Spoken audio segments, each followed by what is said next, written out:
তিনি challenge face করতে পারতেন, শক্ত মানুষ ছিলেন, হাতটা ছিল নরম তুলতুলা, নবীজির হাত ছিল নরম তুলতুলা, একদম নরম। সাহাবীরা বলেছেন মুসাফা করলে মনে হতো একদম রেশমের মতো তুলতুলা নরম হাত, কিন্তু সেই হাতে যখন তিনি তরোয়াল ধরতেন শক্ত হয়ে যেত। কথা বুঝতে পারছেন না মনে হয়? নরম হাতের অধিকারী, কিন্তু ভিতরের কলব ঈমান একদম চট্টানের মতো, পাহাড়ের মতো শক্ত, মানসিক ক্ষমতা পাহাড়ের মতো শক্ত। তো তিনি কি ভেঙে পড়লেন? কিন্তু মনে একটু কষ্ট পেয়েছেন, এর জন্য এই বছরটার নাম হচ্ছে আমুল হুজন। কি নাম ভাই?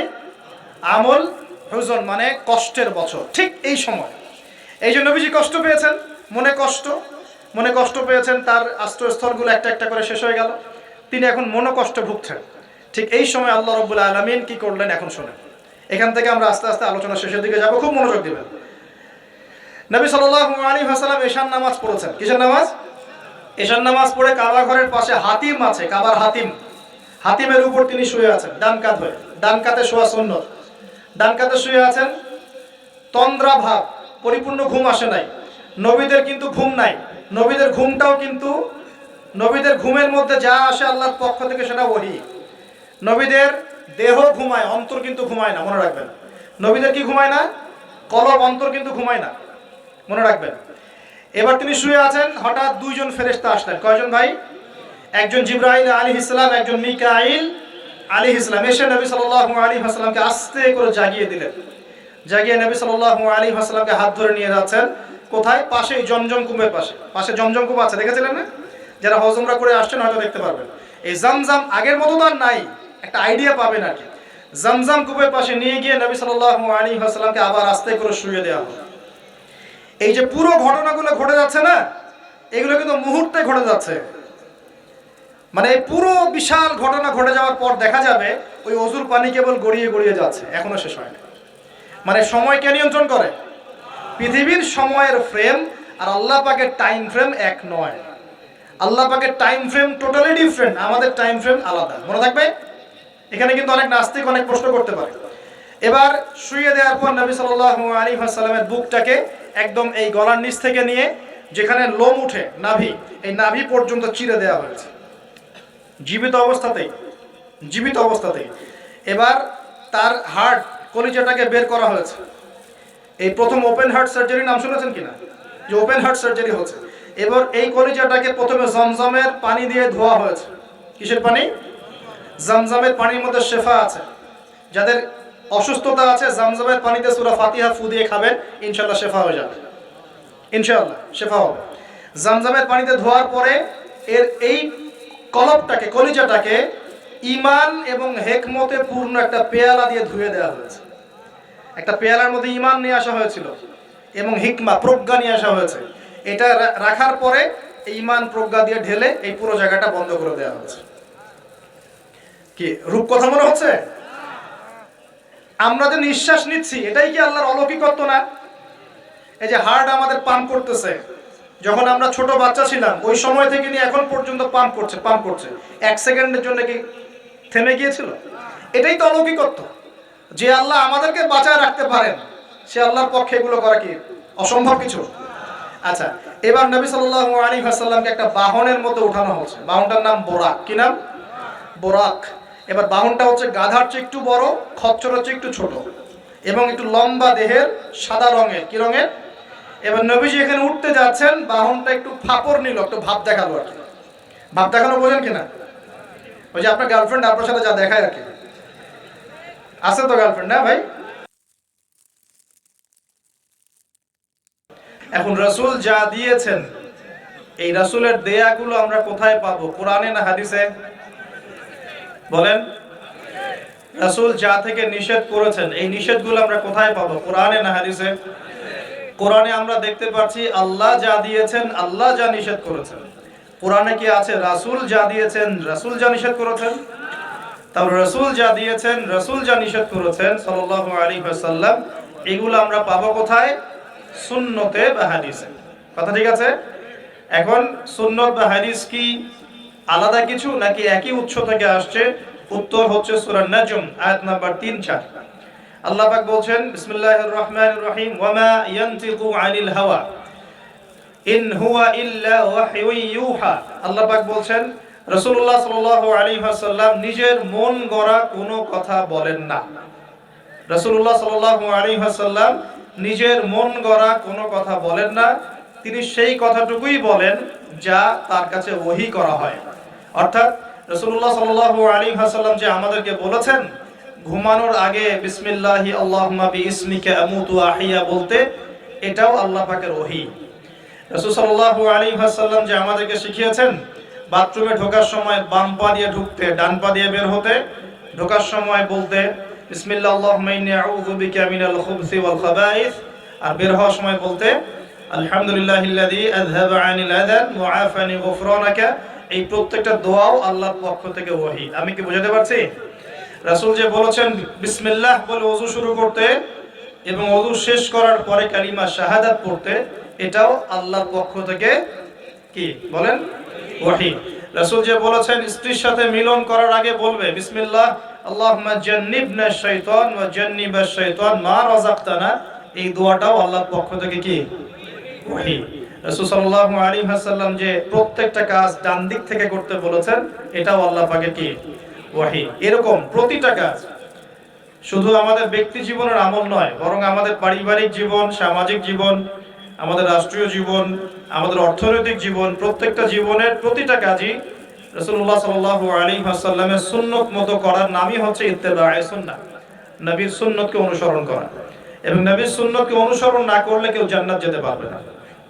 রাসূলের সুন্নতকে অনুসরণ না করলে কেউ জান্নাত যেতে পারবে না, এটাই চূড়ান্ত কথা। যার সুন্নত অনুসরণ করবে তার সাথে তার হাসর হবে। যে মেসি নেইমারের সুন্নত অনুসরণ করছে তার সাথেই তার হাসর হবে, এটাই স্বাভাবিক। আর যে রাসূলুল্লাহ সাল্লাল্লাহু আলাইহি ওয়াসাল্লামের সুন্নত ফলো করবে তার সাথেই তার হাসর হবে ইনশাআল্লাহ তাআলা। তাই রাসূলের সুপারিশ পাওয়ার এবং তার সাথে জান্নাতে থাকার একটাই অপশন, সেটা হলো নবী সাল্লাল্লাহু আলাইহি ওয়াসাল্লামের সুন্নাহ মাফিক জীবন গড়া। রাসূলের সুন্নাহ মাফিক শুধু নামাজ গড়া নয়, রাসূলের সুন্নাহ মাফিক শুধু দাড়ি রাখা নয়, রাসূলের সুন্নাহ মাফিক শুধু খাওয়া নয়, বরং জীবন গড়া। অর্থাৎ জীবনের সবগুলো কাজ রাসূলের সুন্নাহ মতো করার নাম হলো ইত্তেবায়ে সুন্নাহ। আমরা কি বোঝাতে পারছি? আল্লাহ পাক আমাদের সবাইকে জীবনের প্রত্যেকটা কাজ নবী সাল্লাল্লাহু আলাইহি ওয়াসাল্লামের সুন্নাত মতো করার তৌফিক ইনায়াত করুন, সকলেই বলি আমিন। এখন আমাদের নবী সাল্লাল্লাহু আলাইহি ওয়াসাল্লাম এমন একটা সমাজে নবুয়ত পেয়েছিলেন, একটু বোঝার চেষ্টা করবেন, যে সমাজের মধ্যে জাহেলিয়াত ভর্তি ছিল। জাহেলিয়াত মানে অজ্ঞতা, মানে মূর্খতা। প্রশ্ন হচ্ছে কি রকম জাহেলিয়াত ছিল? উত্তর, সেখানে মূলত 5টা জাহেলিয়াত ছিল। কয়টা? 5টা। এক নাম্বার, আইয়ামে জাহেলিয়াতের মানুষগুলো সবাই ছিল মুশরিক, মানে শিরক করত, শিরকের পাপে লিপ্ত ছিল। এখন মুসলিম সমাজের মধ্যেও কিন্তু শিরক করা হয় কি না? শিরক নিয়ে আলাদা লেকচার দেয়া আছে, দেখে নেবেন। শুধু আমি শর্ট করে বলছি যে মানুষের চিন্তার মধ্যে শিরক হয়, মানুষের কর্ম কাজের মধ্যে শিরক হয়, আর মানুষের কথা বা লিসানের মধ্যে শিরক হয়। যেমন চিন্তার মধ্যে শিরক কেমন? কেউ যদি মনে করে যে এই মহাবিশ্বের স্রষ্টা কেউ নাই, মহাবিশ্ব বিগ ব্যাং থেকে সৃষ্টি হয়েছে, সে চিন্তাগত একটা মুশরিক। আমার কথা কি বোঝা যাচ্ছে? এটা গেল চিন্তার ক্ষেত্রে। কেউ যদি মনে করে যে আল্লাহ সন্তান দিতে পারছেন না, কবরে শায়িত মানুষের কাছে চাইলে আমি সন্তান পাবো, এটা হলো আকীদাগত বা বিশ্বাসগত শিরক। এমনি কেউ যদি মনে করে হাতের আংটিটা খোলা যাবে না, আংটিটা খুললে আমার রোগ বেড়ে যাবে, তাহলে তার আকীদার মধ্যে শিরক আছে। আমি কি বোঝাতে পারছি ভাই? আমলগত শিরক হতে পারে, যেমন আল্লাহর জন্য নামাজ পড়তে হয়, কেউ যদি মানুষকে দেখানোর জন্য নামাজ পড়ে শিরক হয়ে যাবে। আল্লাহর জন্য কুরবানি করতে হয়, কেউ যদি মানুষকে দেখানোর জন্য কুরবানি করে শিরক হয়ে যাবে। আল্লাহর সন্তুষ্টির জন্য দান সদকা করতে হয়, আর কেউ যদি মানুষের সুনাম পাওয়ার জন্য দান সদকা করে কি হবে? শিরক হয়ে যাবে। এভাবেই কর্মগত মানুষ অনেক শিরক করে থাকে, এটা একটা ক্যাটাগরিজ। আরেকটা হলো কথা, লিসান, কথার মধ্যে অনেক শিরক হয়ে থাকে। যেমন কেউ যদি বলে যে ডাক্তারটা ভালো ছিল, না হলে আমার মাকে বাঁচানো যেত না, কথাটা বললে শিরক হয়ে যাবে। কেউ যদি কোনো জ্যোতিষী বা গণকের কাছে গিয়ে বলে যে আমার হাতটা একটু দেখে দেন, আমার ভবিষ্যতে কি আছে, কথা বলার সাথে সাথেই শিরক হয়ে যাবে। কেউ যদি বলে ড্রাইভারটা খুব ভালো ছিল, না হলে নির্ঘাত অ্যাক্সিডেন্ট হয়ে যেত, বলার সাথে সাথেই শিরক হয়ে যাবে। কেউ যদি এমনটাও বলে জনগণই সমস্ত ক্ষমতার উৎস, তাহলে শিরক হয়ে যাবে। আমার কথা বোঝা আছে? সমস্ত ক্ষমতা কার আছে? এরকম কথার ক্ষেত্রে আমরা অনেক শিরক করে থাকি, আমরা এগুলো বুঝতে পারি না। তো আইয়ামে জাহিলিয়াত ছিল এরকম শিরকে ভরা একটা সমাজ। আমার কথা কি বুঝতে পারছেন? আইয়ামে জাহিলিয়াতের মানুষরা যে আল্লাহকে বিশ্বাস করতো না বিষয়টা এমন না। আইয়ামে জাহিলিয়াতের মানুষরা আল্লাহকে ঠিকই বিশ্বাস করত, কিন্তু আল্লাহকে পাওয়ার জন্য ওসিলা পূজা করত, মাধ্যম পূজা করত, কবর কবর পূজা করত, কোন কোন ক্ষেত্রে মৃত মানুষের পূজা করত, প্রকৃতি পূজা করত, আবার কেউ কেউ ছিল নাস্তিক। এরকম ছিল আইয়ামে জাহিলিয়াত। তো আমি একটা দলিল দিচ্ছি যে আইয়ামে জাহিলিয়াতের মানুষরাও যে আল্লাহকে বিশ্বাস করত, তার সবচেয়ে বড় দলিল হচ্ছে আবু জেহেল নিজেই। আবু জেহেলের নাম শুনেছেন তো? আবু জেহেলকে এই উম্মতের কি বলা হয়? কে বলতে পারবেন? আবু জেহেলকে এই উম্মতের কি বলা হয়? ওয়াজ কি খালি শুনলেই হবে নাকি একটু ধরে রাখতে হবে? কি বলা হয়? আইয়ামে জাহিলিয়াত একটা প্রবাদ ছিল, আবু জেহেলকে বলা হতো আবুল হাকাম, মানে জ্ঞানের পিতা। কিসের পিতা? জ্ঞানের পিতা। কিন্তু ইসলাম আসার পরে যখন সে ইসলাম কবুল করে নাই এবং সত্যকে চিনেও প্রত্যাখ্যান করেছে, তখন নবী সাল্লাল্লাহু আলাইহি ওয়াসাল্লাম বলেছিলেন আবু জেহেল হচ্ছে এই উম্মতের ফেরাউন। কে? ফেরাউনের নাম শুনেছেন কিনা? ফেরাউন কে ছিল? এই বিশ্বের সবচেয়ে প্রতাপশালী শাসক। সে কি ভালো ছিল না জালেম ছিল? ক্ষমতা চিরদিন থাকে না থাকে না? থাকে। ফেরাউনের যে শক্তিধর ওই সময় বিশ্বের কেউ ছিল? আজকে ফেরাউনের কোনো অস্তিত্ব আছে? আছে। তার লাশটা পড়ে আছে। তার লাশটা আছে না? 1897 সালে তার লাশটা আবিষ্কৃত হয়েছে। কত সালে? 1897 সালের দিকে তার লাশটাকে আল্লাহ পাক শুটকি বানিয়ে রেখে দিয়েছেন। কেন রেখেছেন এই দলিলটাও কোরআনে আছে। ওই যে বললাম কোরআন সবকিছুর ব্যাখ্যা করেছে। ফেরাউনের লাশ কেন সংরক্ষণ করা হয়েছে এর দলিলও কোরআনে আছে। আল্লাহ বলেছেন যাতে করে তুমি, আজ আমি তোমার এই দেহটাকে সংরক্ষণ করব যাতে করে তোমাকে পরবর্তীদের জন্য নিদর্শন রূপে রাখা যায়। তাহলে ফেরাউন কাদের জন্য নিদর্শন হয়ে আছে? ফেরাউনের পরে যারা জালেম হিসেবে আসবে পৃথিবীতে, সেই জালেমদের জন্য ফেরাউনের লাশটা নিদর্শন হয়ে আছে। কিন্তু মানুষ নিদর্শন গ্রহণ করতে রাজি নয়, মানুষ শিক্ষা গ্রহণ করতে রাজি নয়। ফেরাউন কি আম কোন ব্যক্তি ছিলেন না শাসক ছিলেন? তাহলে আম ব্যক্তিদের জন্য তিনি যতটা না বড় নিদর্শন, শাসকদের জন্য বড় নিদর্শন। যারাই পৃথিবীতে শাসন ক্ষমতার বলে জুলুম করবে তাদের জন্য ফেরাউন একটা নিদর্শন হয়ে থাকবে কিয়ামত পর্যন্ত। থাকবে কিনা? লিতাকুনা লিমান খালফাকা আয়া, আল্লাহ বলেছেন যাতে করে তুমি পরবর্তীদের জন্য নিদর্শন হতে পারো, এই কারণে তোমার লাশটাকে আমি সংরক্ষণ করেছি। আল্লাহ পাক এটাও বলেছেন কিন্তু বেশিরভাগ মানুষই আমার নিদর্শন সম্পর্কে গাফেল। বাস্তবতা তাই নয় কি? আচ্ছা, এখন ফেরাউনদের মতো বড় বড় জালেম নাই সারা বিশ্বে? তাদের জন্য নিদর্শন না শিক্ষা না? এটা শিক্ষা। দেখুন আবু জেহেলকেও এই উম্মতের ফেরাউন বলা হতো। কেন? কারণ সে সত্যকে চিনেও প্রত্যাখ্যান করেছে। তাকে বদরের যুদ্ধে হত্যা করা হয়েছে। দুইজন ছোট ছোট কিশোর তাকে হত্যা করেছেন, দুইজন মুয়াজ। দুইজন কি? এই মুয়াজ নাম জানতেন? মুয়াজ নাম বরকতময় নাম। দুই মুয়াজ, সিরাতের গ্রন্থ পড়ে দেখবেন আর রাহিকুল মাখতুম। দুইজন মুয়াজ ছোট ছোট বাচ্চা যাদের বয়স 10 থেকে 15-র মধ্যে, 10 থেকে 15। এই দুইজন, দুই ভাই মিলে আবু জেহেলকে হত্যা করেছে। সুবহানাল্লাহ। এরপর আব্দুল্লাহ বিন মাসউদ রাদিয়াল্লাহু আনহু তিনি তার গর্দানটা কেটে রাসূলের সামনে উপস্থাপন করেছিলেন। সুবহানাল্লাহ। ওই গর্দান দেখে নবী সাল্লাল্লাহু আলাইহি ওয়াসাল্লাম বলেছিলেন যে এই হচ্ছে এই উম্মতের ফেরাউন। আবু জেহেলকে এই উম্মতের বলেন ফেরাউন। এখন আবু জেহেলের দলিল কি দিচ্ছি? আবু জেহেল যখন বদরের যুদ্ধ করতে গিয়েছিল তখন সে আগে যুদ্ধের মাঠে যায় নাই, সে আগে গিয়েছে কাবা ঘরে। কোথায় গিয়েছে? কাবা ঘর তখনও ছিল কিনা? কাবা ঘর তখনও ছিল এবং মানুষ তখনও হজ করত। বলতে পারেন যে কিরকম করে হজ করত? সেই হজের সিস্টেম আর আমাদের সিস্টেম এক ছিল না।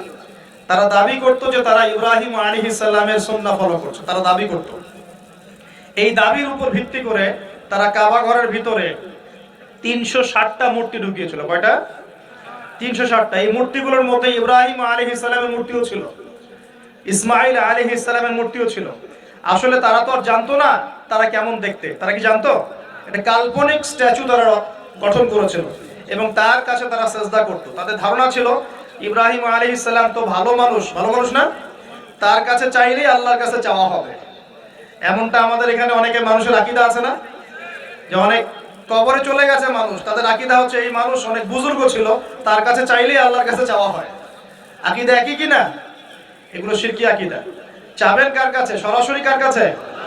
আল্লাহর কাছে। কিসের ওসিলায় চাবেন? নিজের নেক আমলের ওসিলায় চাবেন, আল্লাহ পাকের তাওহীদের ওসিলায় চাবেন, আল্লাহ পাকের আসমাউল হুসনার ওসিলায় চাবেন, আল্লাহ পাকের সিফত নাম এগুলোর ওসিলায় চাবেন। ইনশাআল্লাহ আল্লাহ পাক আপনার দোয়া কবুল করবেন। আল্লাহ পাক আমাদের সবার দোয়াগুলো কবুল করুন, বলি আমিন। এখন আবু জাহেল কাবা ঘরে গিয়ে কি করেছে? আবু জাহেল কাবা ঘরে গিয়ে আল্লাহকে বলছিল, আল্লাহুম্মা, ভালো করে শুনেন, আল্লাহুম্মা, হে আল্লাহ, ইন কুনতা তাআলাম, হে আল্লাহ আপনি যদি জানেন, আন্না মুহাম্মাদান আলাল হক, যে মুহাম্মদ সাল্লাল্লাহু আলাইহি ওয়াসাল্লাম সত্যের উপরে আছে, ফানসুরহু, তাহলে তাকেই সাহায্য করেন। কে দোয়া করছে এটা? কে দোয়া করছে? আচ্ছা, আবার বলছে, আল্লাহুম্মা, হে আল্লাহ, ইন কুনতা তাআলাম, আপনি যদি জানেন, আন্না নাহনুল কুরাইশ আলাল হক, আমরা কুরাইশরা সত্যের উপরে আছি, ফানসুরনা, তাহলে আমাদেরকে সাহায্য করেন। কে দোয়া করছে? এখন বলেন তো, আবু জাহেল আল্লাহ বিশ্বাস করে কিনা? আল্লাহ বলে যে একজন আছে, আবু জাহেল বিশ্বাস করে কিনা? তারপরে কেন সে মুশরিক হলো? কেন উম্মতের ফিরাউন হলো? কি কারণ? কারণ আল্লাহকে বিশ্বাস করা যথেষ্ট নয় যতক্ষণ না আপনি আল্লাহর বিধানের আনুগত্য করছেন। কথা কি বুঝতে পারছেন? আল্লাহর বিধানের আনুগত্য করার পরে আমি মুসলিম হচ্ছি। আল্লাহ পাকের বিধানের সামনে আত্মসমর্পণ করার মধ্য দিয়ে আমি কি হচ্ছি? মুসলিম হচ্ছি। যারা হিন্দু ভাই, তারা কি বিশ্বাস করে না একজন ঈশ্বর আছে? জিজ্ঞাসা করে দেখেন, বিশ্বাস করে না? অবশ্যই বিশ্বাস করে। যারা বলছে যে তিন খোদা, আল্লাহ, নাউজুবিল্লাহ, ঈসা আলাইহিস সালাম আর রুহুল কুদুস, যারা তিন খোদায় বিশ্বাস করে, এমন মানুষ আছে না পৃথিবীতে? তাদের সংখ্যা কিন্তু কোটি কোটি, প্রায় 200-300 কোটি মানুষ এগুলো বিশ্বাস করে। তো ওরা কি আল্লাহ বিশ্বাস করে না? করে কি না? ওরা কি বিশ্বাস করে না যে একজন আল্লাহ বলে একজন আছে?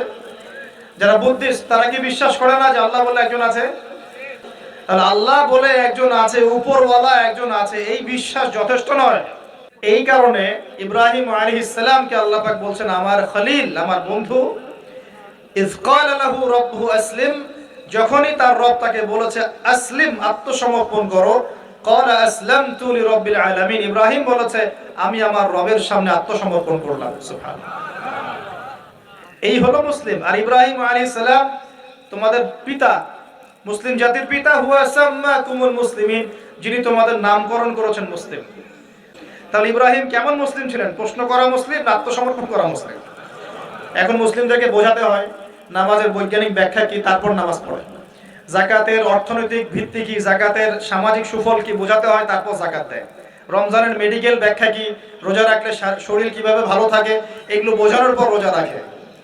বোঝাতে হয় যে আল্লাহ পাকের বিধান যেগুলো আছে, যেমন চোরের হাত কেটে ফেলা, হ্যাঁ, ধর্ষকের শাস্তি দেওয়া, মৃত্যুদণ্ড দেওয়া প্রকাশ্যে, এগুলো বোঝাতে হয় যে এগুলোর সামাজিক পলিটিক্যাল ভিত্তি আছে, এগুলো দিলে সোশ্যালি শান্তি কায়েম হয়। বোঝানোর পরেও তারা মানতে চায় না।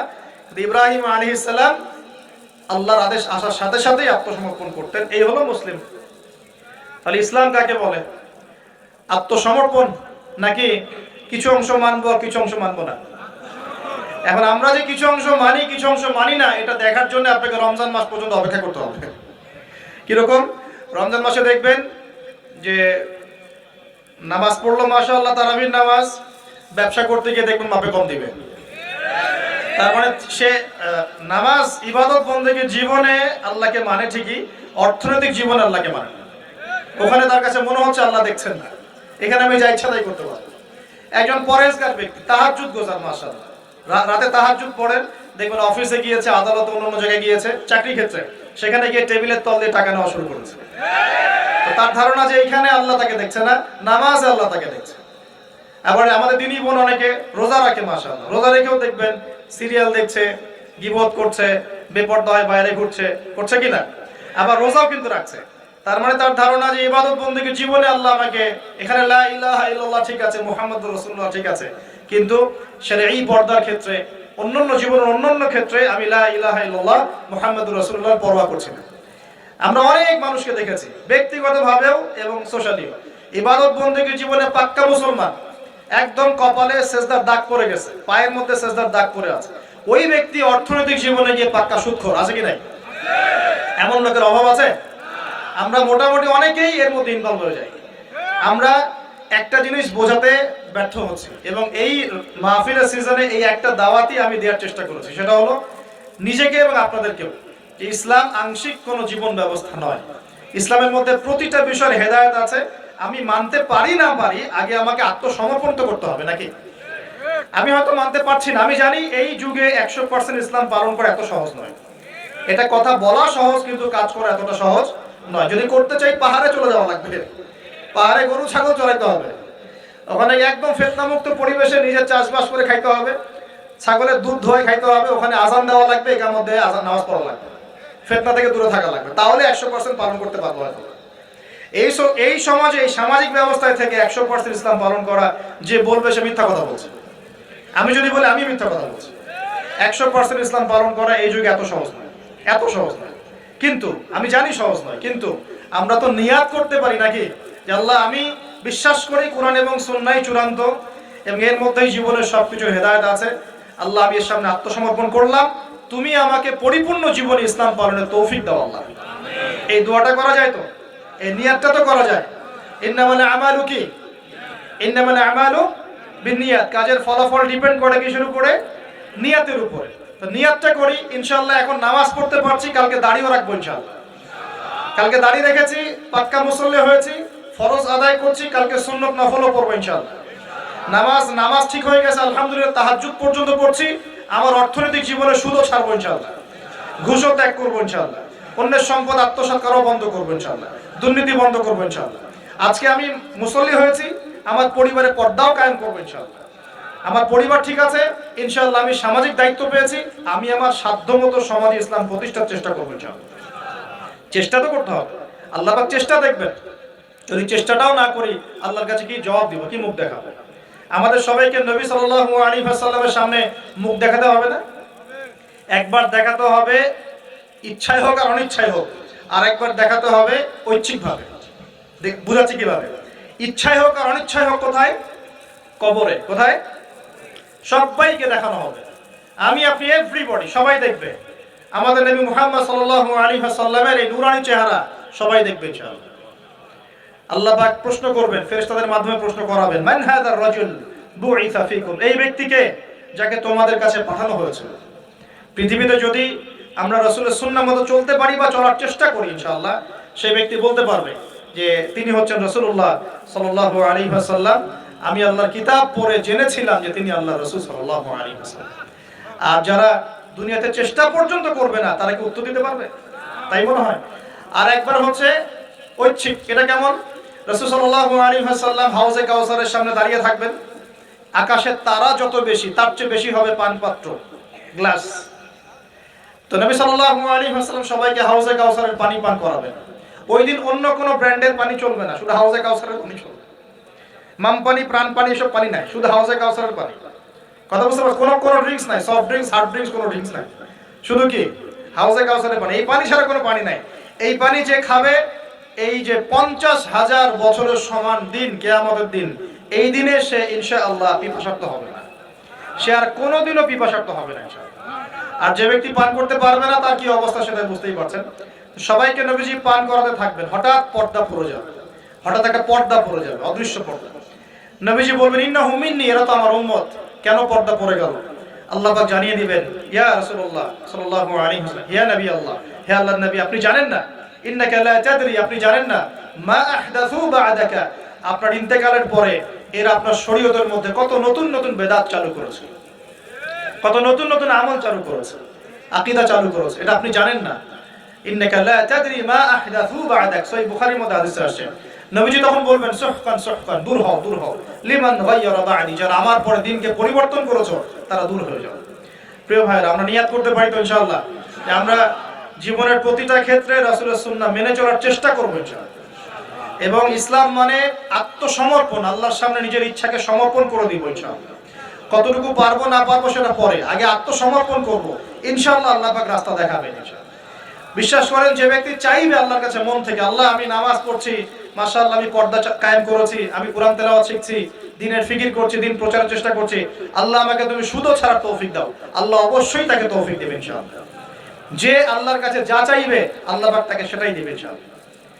একটা প্রবাদ আছে যে মানুষকে সে কারণেই সৃষ্টি করা হয়েছে, যে উদ্দেশ্যে সে মানে যে গন্তব্যে সে ধাবিত হবে, ওই কারণেই মানুষকে সৃষ্টি করা হয়েছে। যদি আমরা জান্নাতের দিকে ধাবিত হতে চাই, দেখবেন ওই কাজগুলোকে আল্লাহ আপনার জন্য সহজ করে দিয়েছে। এটা হবে ইনশাআল্লাহ। আপনি শুধু একবার মন থেকে আল্লাহর দিকে ফিরে আসেন, আল্লাহ আপনাকে সময় দিবে, আল্লাহ আপনাকে রিজিক দিবে, আল্লাহ আপনাকে ওস্তাদ দিবে, আল্লাহ আপনাকে বন্ধু দিবে, আল্লাহ আপনাকে পরিবেশ দিবে, আল্লাহ আপনাকে দিন শেখা সহজ করে দিবে, হালাল রিজিকের পথ করে দিবেন, নেককার স্ত্রী দিবেন, নেককার সন্তান দিবেন, আল্লাহর পথে কাজ করার ট্র্যাক দিবেন, সবই আল্লাহ ব্যবস্থা করে দেবেন ইনশাআল্লাহ। এইটা ডিপেন্ড করে কার চাওয়া কত প্রগাঢ়, এর উপর ডিপেন্ড করে। যে যত বেশি জোর খাটিয়ে আল্লাহর কাছে চাইতে পারবে, আল্লাহ পাক তাকে তত বেশি দিবে ইনশাআল্লাহ। তবে দিবেন এটা 100% ফিক্স করে রাখেন ইনশাআল্লাহ।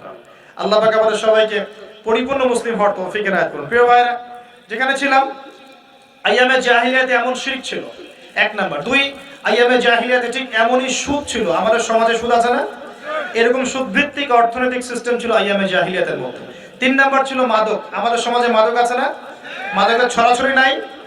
এখনকার যুব সমাজের তিনটা বড় প্রবলেম। কয়টা? তিনটা। একটা হচ্ছে পর্নোগ্রাফি। একটা কি? পর্নোগ্রাফি। অলমোস্ট এভরিবডি, সবাই পর্নোগ্রাফিতে আসক্ত, অলমোস্ট এভরিবডি। দুই নাম্বার হচ্ছে মাদক। এই যে মাদকের সাথে সবাই না হলেও সমাজের একটা বড় অংশের যুব সমাজ কিন্তু আসক্ত হয়ে আছে। তিন নাম্বার হচ্ছে ফ্রি মিক্সিং, মানে নারী পুরুষের অবাধ মেলামেশা। এই সমস্যাগুলো যুব সমাজ আজকে গ্রাস করে খাচ্ছে। এরপরে আরো কিছু প্রবলেম আছে, যেমন বেকারত্ব, হতাশা, জীবনের উদ্দেশ্য থেকে বিচ্যুত হয়ে যাওয়া, পারিবারিক চাপ, হ্যাঁ, মিউজিক, তারপরে বন্ধুদের, খারাপ বন্ধুদের পাল্লায় পড়া, সঙ্গদোষ, কিশোর গ্যাং, এরকম কিছু প্রবলেমস আছে।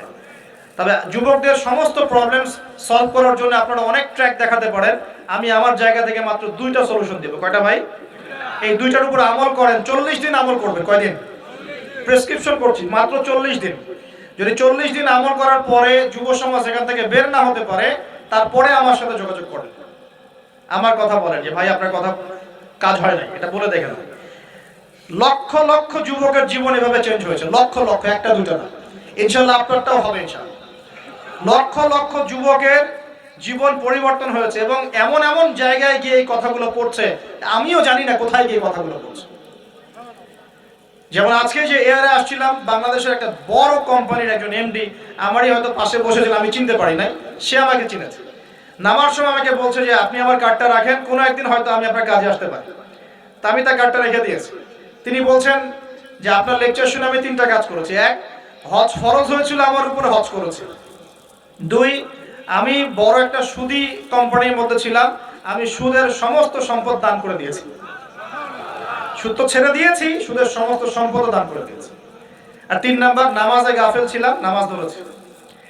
তো আমি কিন্তু তাকে চিনিও না, এবং তিনি কত বড় কোন কোম্পানির এমডি তাও জানি না। এরকম নিঃসন্দেহে এই কথাগুলো লক্ষ লক্ষ কোটি কোটি মানুষের কলিজার মধ্যে আসার করবে ইনশাআল্লাহ। আমি জাস্ট দুইটা সলিউশন বলবো, অনেক বেশি কথা বলবো না। প্রিয় যুবক ভাই, আপনার সলিউশন এই বেকারত্ব, মাদক, মেয়ের প্রতি আসক্তি, হ্যাঁ, হতাশা, চাকরি না পাওয়া, এই যে ব্যাপারগুলো, পারিবারিক চাপ, হ্যাঁ, তারপরে আপনি মাঝে মাঝে হয়তো একটু এগ্রেসিভলি একটু গুন্ডাগার্দি করছেন, নাউজুবিল্লাহ, এই যে প্রবলেমসগুলো, এগুলো সলভ আপনাকে দুটো জিনিস করবে। এক, আপনি জাস্ট 5টা ওয়াক্ত নামাজ জামাতে পড়ার চেষ্টা করেন। একটা 5 ওয়াক্ত মানে 5 ওয়াক্তই, মানে আপনাকে ফজরে উঠতে হবে, এশার নামাজও পড়তে হবে। ফজরে উঠতে হলে যদি আপনাকে সারা রাত জেগে থাকতে হয় তাহলে জেগে থাকবেন, যদি আর্লি ঘুমাতে হয় তাহলে আর্লি ঘুমাবেন। দুইটা সলিউশন। মানে এখন তো অনেকেই রাত চলে যায় 3টা, 3:30, 4টা পর্যন্ত জেগে থাকে, কারণ এখন তো দিন রাত হয়ে গেছে, রাত দিন হয়ে গেছে, তাই না? এটা ক্ষেত্র বিশেষে জায়েজ হতে পারে, কিন্তু সবসময় এটা করা যাবে না। যেমন রমজান মাস, দেখা যায় রাতের বেলা অনেকে ইবাদত করে না, একবারে ফজরের নামাজ পড়ে হয়তো জিকির আজকার তেলাওয়াত করে মানুষ ঘুমায়, এটা আলাদা বিষয়, কিন্তু সারা জীবন তো এই কাজটা করা যাবে। তো আর্লি ঘুমানোর চেষ্টা করা ভালো। যদি না পারেন, যদি আপনার রাত জাগতেই হয়, তাহলে ফজরের নামাজটা পড়ে অ্যাটলিস্ট ঘুমাবেন, ঠিক আছে? 1 নাম্বার, 5 ওয়াক্ত নামাজ জামাতে। যদি জামাত না পান, বাসায়। যদি জামাত না পান, তাহলে পরবর্তীতে কাউকে নিয়ে জামাত করে নেবেন। একবারই পান নাই, ঘুমিয়েছিলেন, কোনো সফরও ছিলেন ইত্যাদি, আপনি একা হলেও পড়ে নেবেন। 5 ওয়াক্ত নামাজ ছাড়বেন না, ওয়াদা করেন আজকে। 5 ওয়াক্ত নামাজ কেউ ছাড়বেন না, ওয়াদা করেন। আল্লাহ পাক কবুল করুন, বলি আমিন। এই নামাজ, ইন্না সালাতা তানহা আনিল ফাহশাই ওয়াল মুনকার। আল্লাহ পাক নিজে বলেছেন এই নামাজ সমস্ত পাপের কাছ থেকে তোমাকে দূরে রাখবে ইনশাআল্লাহ। ইনশাআল্লাহ। আর একটা কথা মনে রাখবেন, যে এই নবীর শান শওকত নিয়ে আমরা আলোচনা করেছি এবং করতে যাচ্ছি।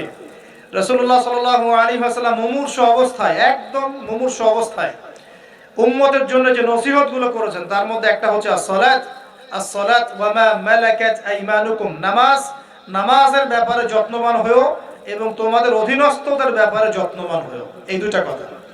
শেষ ওয়ার্ড মানুষ কি বলতে পারে? আপনার বাবা যখন ইন্তেকাল করেছেন হয়তো শেষ কথা বলেছেন তোর মাকে দেখিস, ঠিক আছে, তোর বোনদেরকে দেখিস, বাবা আমার এই বিষয়গুলো আমি ছেড়ে গেলাম তুই দেখিস। আচ্ছা, আছে না এমন? মা অনেকে চলে গেছে, মা শেষে বলেছে বাবা ছোট বোনটাকে দেখিস।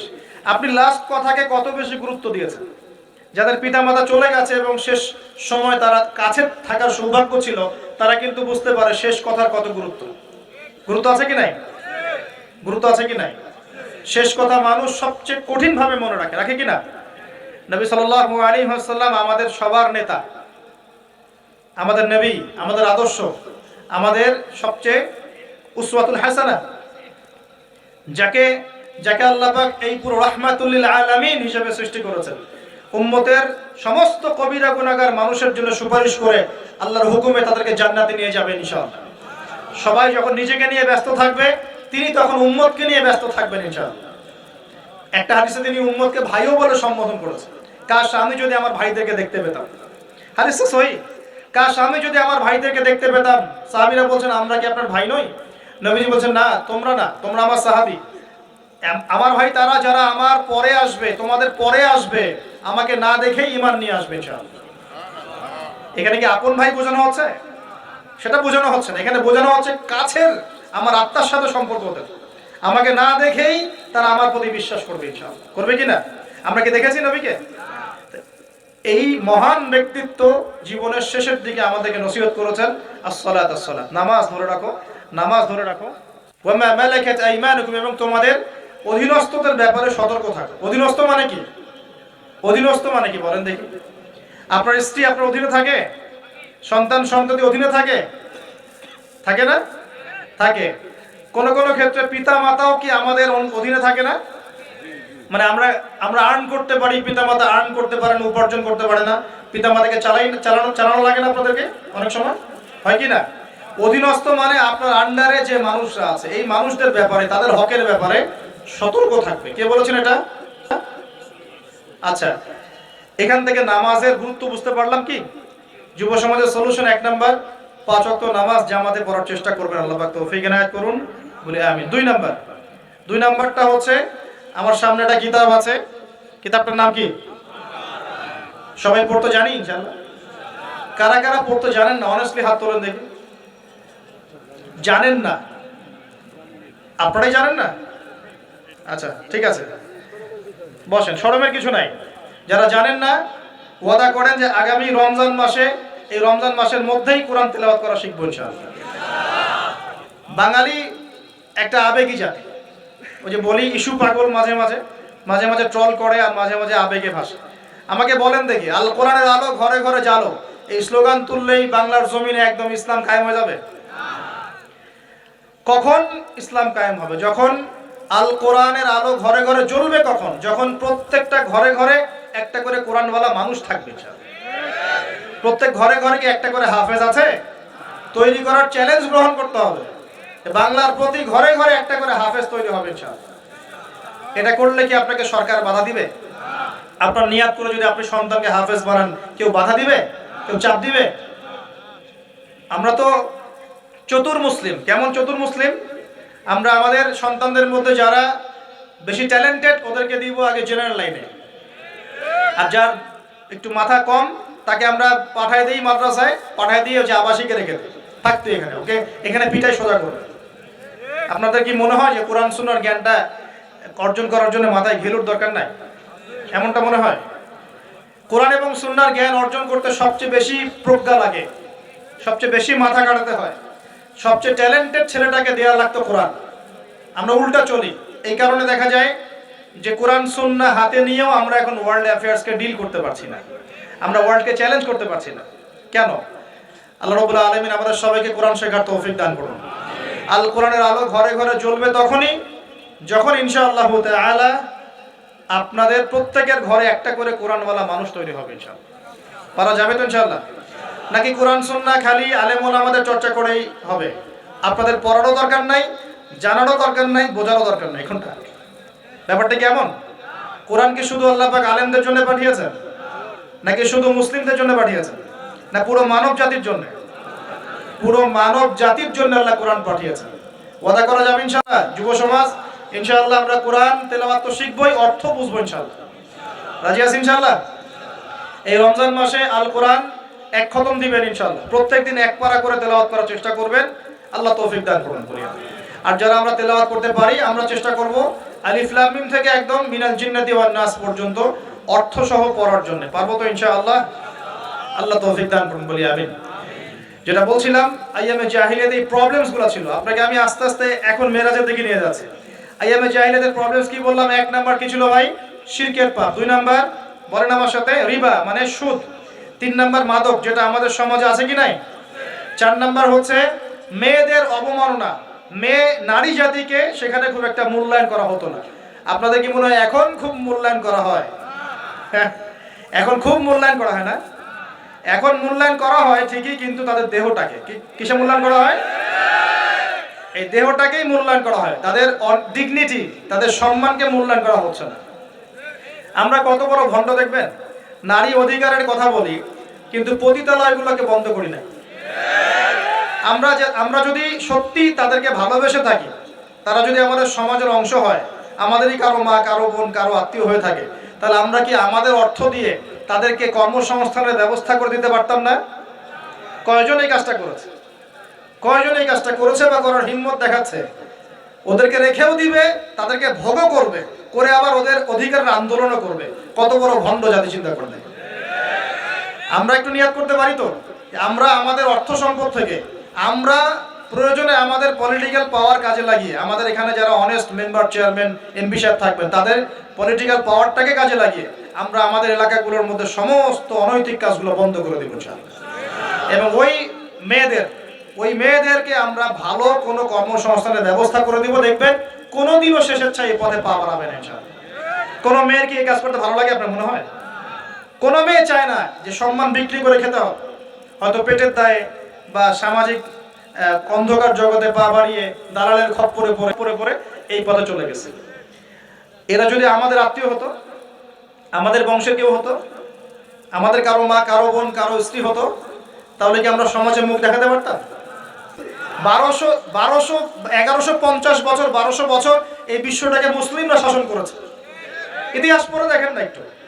রাসূল সাল্লাল্লাহু আলাইহি ওয়াসাল্লামের নবুয়ত থেকে নিয়ে, এই মক্কা বিজয় থেকে নিয়ে প্রায় 1100-1200 বছর এই বিশ্বটাকে শাসন করেছে মুসলিমরা। এই ইতিহাসগুলো মুসলিম যুবকদেরকে কারা শেখাবে, কারা বলবে, কে মনে করাই দিবে? বিগত 100 বছরে আজকে আমাদের এই অবস্থা হয়েছে। কেন হয়েছে? এই যে বললাম, আমরা তাওহীদ থেকে সরে আসছি, সুন্নত থেকে সরে আসছি, আমরা এখন মাদকের পিছনে ছুটছি, আমরা নামাজ ছেড়ে দিয়েছি, কোরআন ছেড়ে দিয়েছি। এই যে দেখেন কতজন মানুষ হাত তুললো যে কোরআন পড়তে পারে না, অথচ সাহাবীদের যুগে মনে হয় মশাল নিয়ে একজনকে খুঁজে পাওয়া যাবে না যে কোরআন পড়তে পারে না। ওই যে আপনার আন্দালুসিয়ার একটা ঘটনা আছে, বাদশাহ মেয়ের বিয়ে দিবে, এখন সবাইকে বলেছে যে আমি মেয়ের বিয়ে দিব, ছেলে খুঁজতেছি। এখন আমি চাই যে একজন হাফেজে কোরআন ছেলের সাথে আমার মেয়ের বিয়ে দিব। যাদের ঘরে হাফেজে কোরআন ছেলে আছে সবাই রাত্রেবেলা মশাল জ্বালাবে, একটা করে মশাল জ্বালিয়ে রাখবে। এখন বাচ্চা রাতের বেলা গভীর রাতে টাওয়ারের উপর উঠেছে, উঠে দেখে তার রাজ্যের প্রতিটা বাসায় মশাল জ্বলছে, মানে সবাই কোরআনে হাফেজ। পরের দিন শর্ত দিল যে সবাই তো কোরআনে হাফেজ, এখন আমি কার সাথে আমার মেয়ের বিয়ে দেবো? কোরআনের মুফাসসির যারা তার সাথে দেব। পরের দিন যখন উনি টাওয়ারে উঠেছেন, দেখেন যে সব ঘরে মশাল জ্বলছে, এখন সবাই কোরআনে তাফসীর করতে যাবে। তারপর দিন আরো কঠিন শর্ত দিয়েছে যে হাদিসের উপর গবেষণা কারা করেছে, হাদিস বেত্তা কারা, এবার কোরআন হাফেজ, তাফসীর এবং হাদিস জানে কারা। এবার দেখা গেছে অর্ধেক আলো জ্বলতেছে ঘরের, পুরো দেশের অর্ধেক আলো জ্বলতেছে। এইভাবে প্রায় 8-10টা ধাপে ধাপে তিনি জামাই সিলেক্ট করেছেন। জামাই পেতে এত কষ্ট, সবাই ভালো মানুষ, এর মধ্যে ভালো কোথায় খুঁজে বের করে। তো দেখেন আমরা যে ইসলাম থেকে সরে আসছি এই কারণে আজকে বিগত 100 বছরে আমাদের এই অবস্থা হচ্ছে। আল্লাহ পাক আমাকে এবং আপনাদের সবাইকে 5 ওয়াক্ত নামাজি বানায় দেন, দোয়া করি। নবীর সুন্নতের পাবন বানিয়ে দেন, পরিপূর্ণ ইসলাম পালনের তৌফিক দান করেন এবং পরিস্থিতি বুঝে ইসলামকে নিয়ে মধ্যম পন্থায় এগিয়ে যাওয়ার তৌফিক দান করেন এবং শৈথিল্যতাবাদীও হবেন না, চরম পন্থাও যাবেন না। এই দুটো পথই খারাপ। এগ্রেসিভলি কিছু করে কোনো লাভ নাই।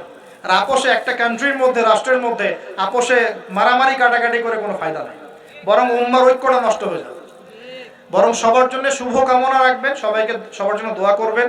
কারো যদি ভুল হয় সেটাকে গঠনমূলকভাবে মন থেকে মহব্বত নিয়ে ধরায় দেওয়ার চেষ্টা করতে হবে। আল্লাহ রাব্বুল আলামিন আমাদের সবার মধ্যে ঐক্য দান করুন, বলি আমিন। এইরকম সমস্যায় জর্জরিত সমাজে চারটা, আরেকটা প্রবলেম ছিল গোত্রীয় হানাহানি। 5টা প্রবলেম হচ্ছে: 1 শিরক, 2 নাম্বার মাদক, 3 নাম্বার সুদ, 4 নাম্বার মেয়েদের অবমাননা, আর 5 নাম্বার হচ্ছে আপনার গোত্রীয় হানাহানি, মানে মারামারি কাটাকাটি করতো তারা। এই প্রবলেমসগুলো কি এখনকার যুগে নাই? এখনকার বিশ্বে নাই? আচ্ছা, এরকম একটা সমাজে আমাদের নবীকে আল্লাহ পাক নবী করে পাঠালেন, বলেন সুবহানাল্লাহ। এখন ওই সমাজে থেকেও কি নবীজি পাপের সাথে যুক্ত হয়েছিলেন? তিনি এইরকম পাপে নিমজ্জিত সমাজে থেকেও কোনো পাপের সাথে যুক্ত হন নাই। এবার নবী সাল্লাল্লাহু আলাইহি ওয়াসাল্লাম প্রথম ওহী প্রাপ্ত হলেন সূরা আলাকের প্রথম 5টা আয়াত। আল্লাহ পাক বলেন, ইকরা বিসমি রাব্বিকাল্লাযী খালাক, পড়ুন আপনার রবের নামে যিনি আপনাকে সৃষ্টি করেছেন। নবীজি ওহী প্রাপ্ত হয়ে বাসায় ফিরে আসলেন। বাসায় এসে খাদিজা রাদিয়াল্লাহু আনহাকে বললেন, এই ঘটনা ঘটেছে, গুহার মধ্যে ফেরেশতা একজন এসেছিলেন, আমাকে জোরে চিপে ধরেছেন, ছেড়ে দিয়েছেন, ছেড়ে বলেছেন ইকরা, আপনি পড়ুন। আমি বলেছি মা আনা বিকারি, আমি তো পড়তে জানি না। আবার চিপে ধরেছে, আবার ছেড়ে দিয়েছে, বলছে পড়ুন। নবীজি বলছেন মা আনা বিকারি, আমি তো পড়তে জানি না। আমাদের নবীজি কিন্তু পড়তে জানতেন না। আবারও বলছেন ইকরা, পড়ুন। নবীজি বলছেন মা আনা বিকারি, আমি তো পড়তে জানি না। চতুর্থবার তিনি বলছেন ইকরা বিসমি রাব্বিকাল্লাযী খালাক, খালাকাল ইনসানা মিন আলাক, ইকরা ওয়া রাব্বুকাল আকরাম আল্লাযী আল্লামা বিল কলম আল্লামাল ইনসানা মা লাম ইয়ালাম। এবার খাদিজা রাদিয়াল্লাহু আনহা তিনি মুসলিম হয়েছেন। তার চাচাতো ভাই ওয়ারাকা বিন নাফেলের কাছে নিয়ে গেছেন। তিনি বলেছেন যে হ্যাঁ, তোমার কাছে যে এসেছিল তার নাম নামুস, মানে জিবরাইল আলাইহিস সালাম। তুমি নবুয়ত পেয়েছো, এখন তোমার এলাকার মানুষ তোমাকে বের করে দিবে। নবীজি বলছেন আমার এলাকার মানুষ আমাকে বের করে দিবে? আওয়া মুখরিজিয়াহুম, তারা কি আমাকে বের করে দিবে? তখন নবীজিকে বলা হচ্ছে হ্যাঁ, এর আগে যার কাছেই এই ওহী এসেছে তাকেই তার কম বের করে দিয়েছে। নবীজি দাওয়াতি কাজ করতে থাকলেন। প্রথম 3 বছর গোপন দাওয়াত। কয় বছর?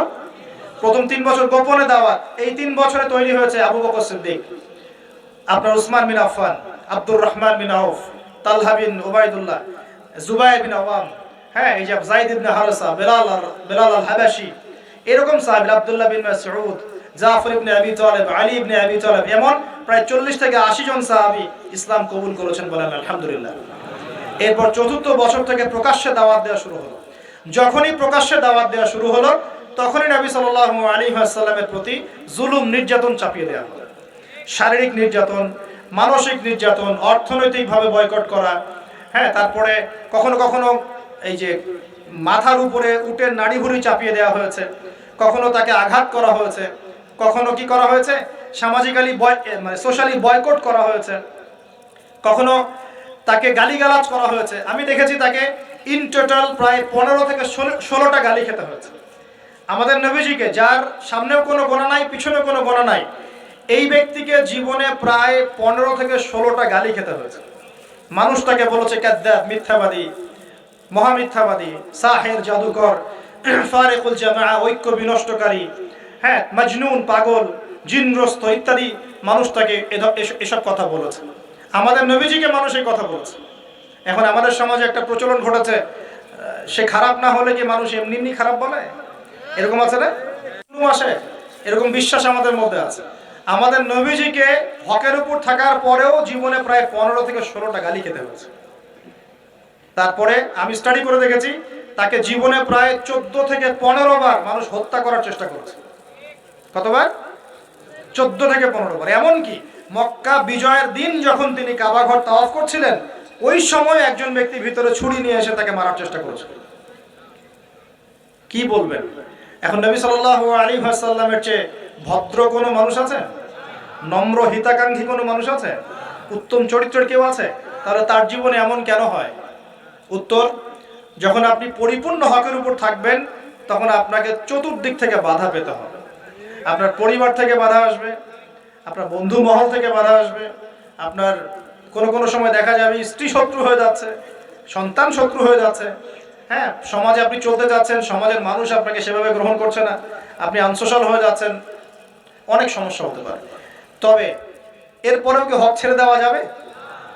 আল্লাহ পাক সবাইকে হকের উপর থাকার তৌফিক দান করুন। এখন এইভাবে চলতে চলতে এক পর্যায়ে নির্যাতনের মাত্রা এত বেশি হলো যে সাহাবীরা নবীর কাছে এসে বলছেন, ইয়া রাসূলুল্লাহ, তাদের প্রতি বদদোয়া করেন যাতে আল্লাহ তাদেরকে ধ্বংস করে দেন। তখন নবীজি বলছেন, দেখো তোমরা খুব তাড়াহুড়া করছো, আমি তোমাদেরকে জানিয়ে দিচ্ছি আল্লাহ পাক এই দিন ইসলামকে মাশরিক মাগরিব পর্যন্ত পৌঁছে দিবেন। এমনকি একটা কাঁচা ঘর, একটা পাকা ঘর বাদ থাকবে না যেখানে আল্লাহ পাক লা ইলাহা ইল্লাল্লাহ কালিমা ঢুকিয়ে দেবেন না। কিন্তু তোমরা খুব তাড়াহুড়া করছো। তো তখন তিনি সাহাবীদেরকে বললেন, তোমরা আবিসিনিয়ায় হিজরত করো। কোন জায়গা ভাই?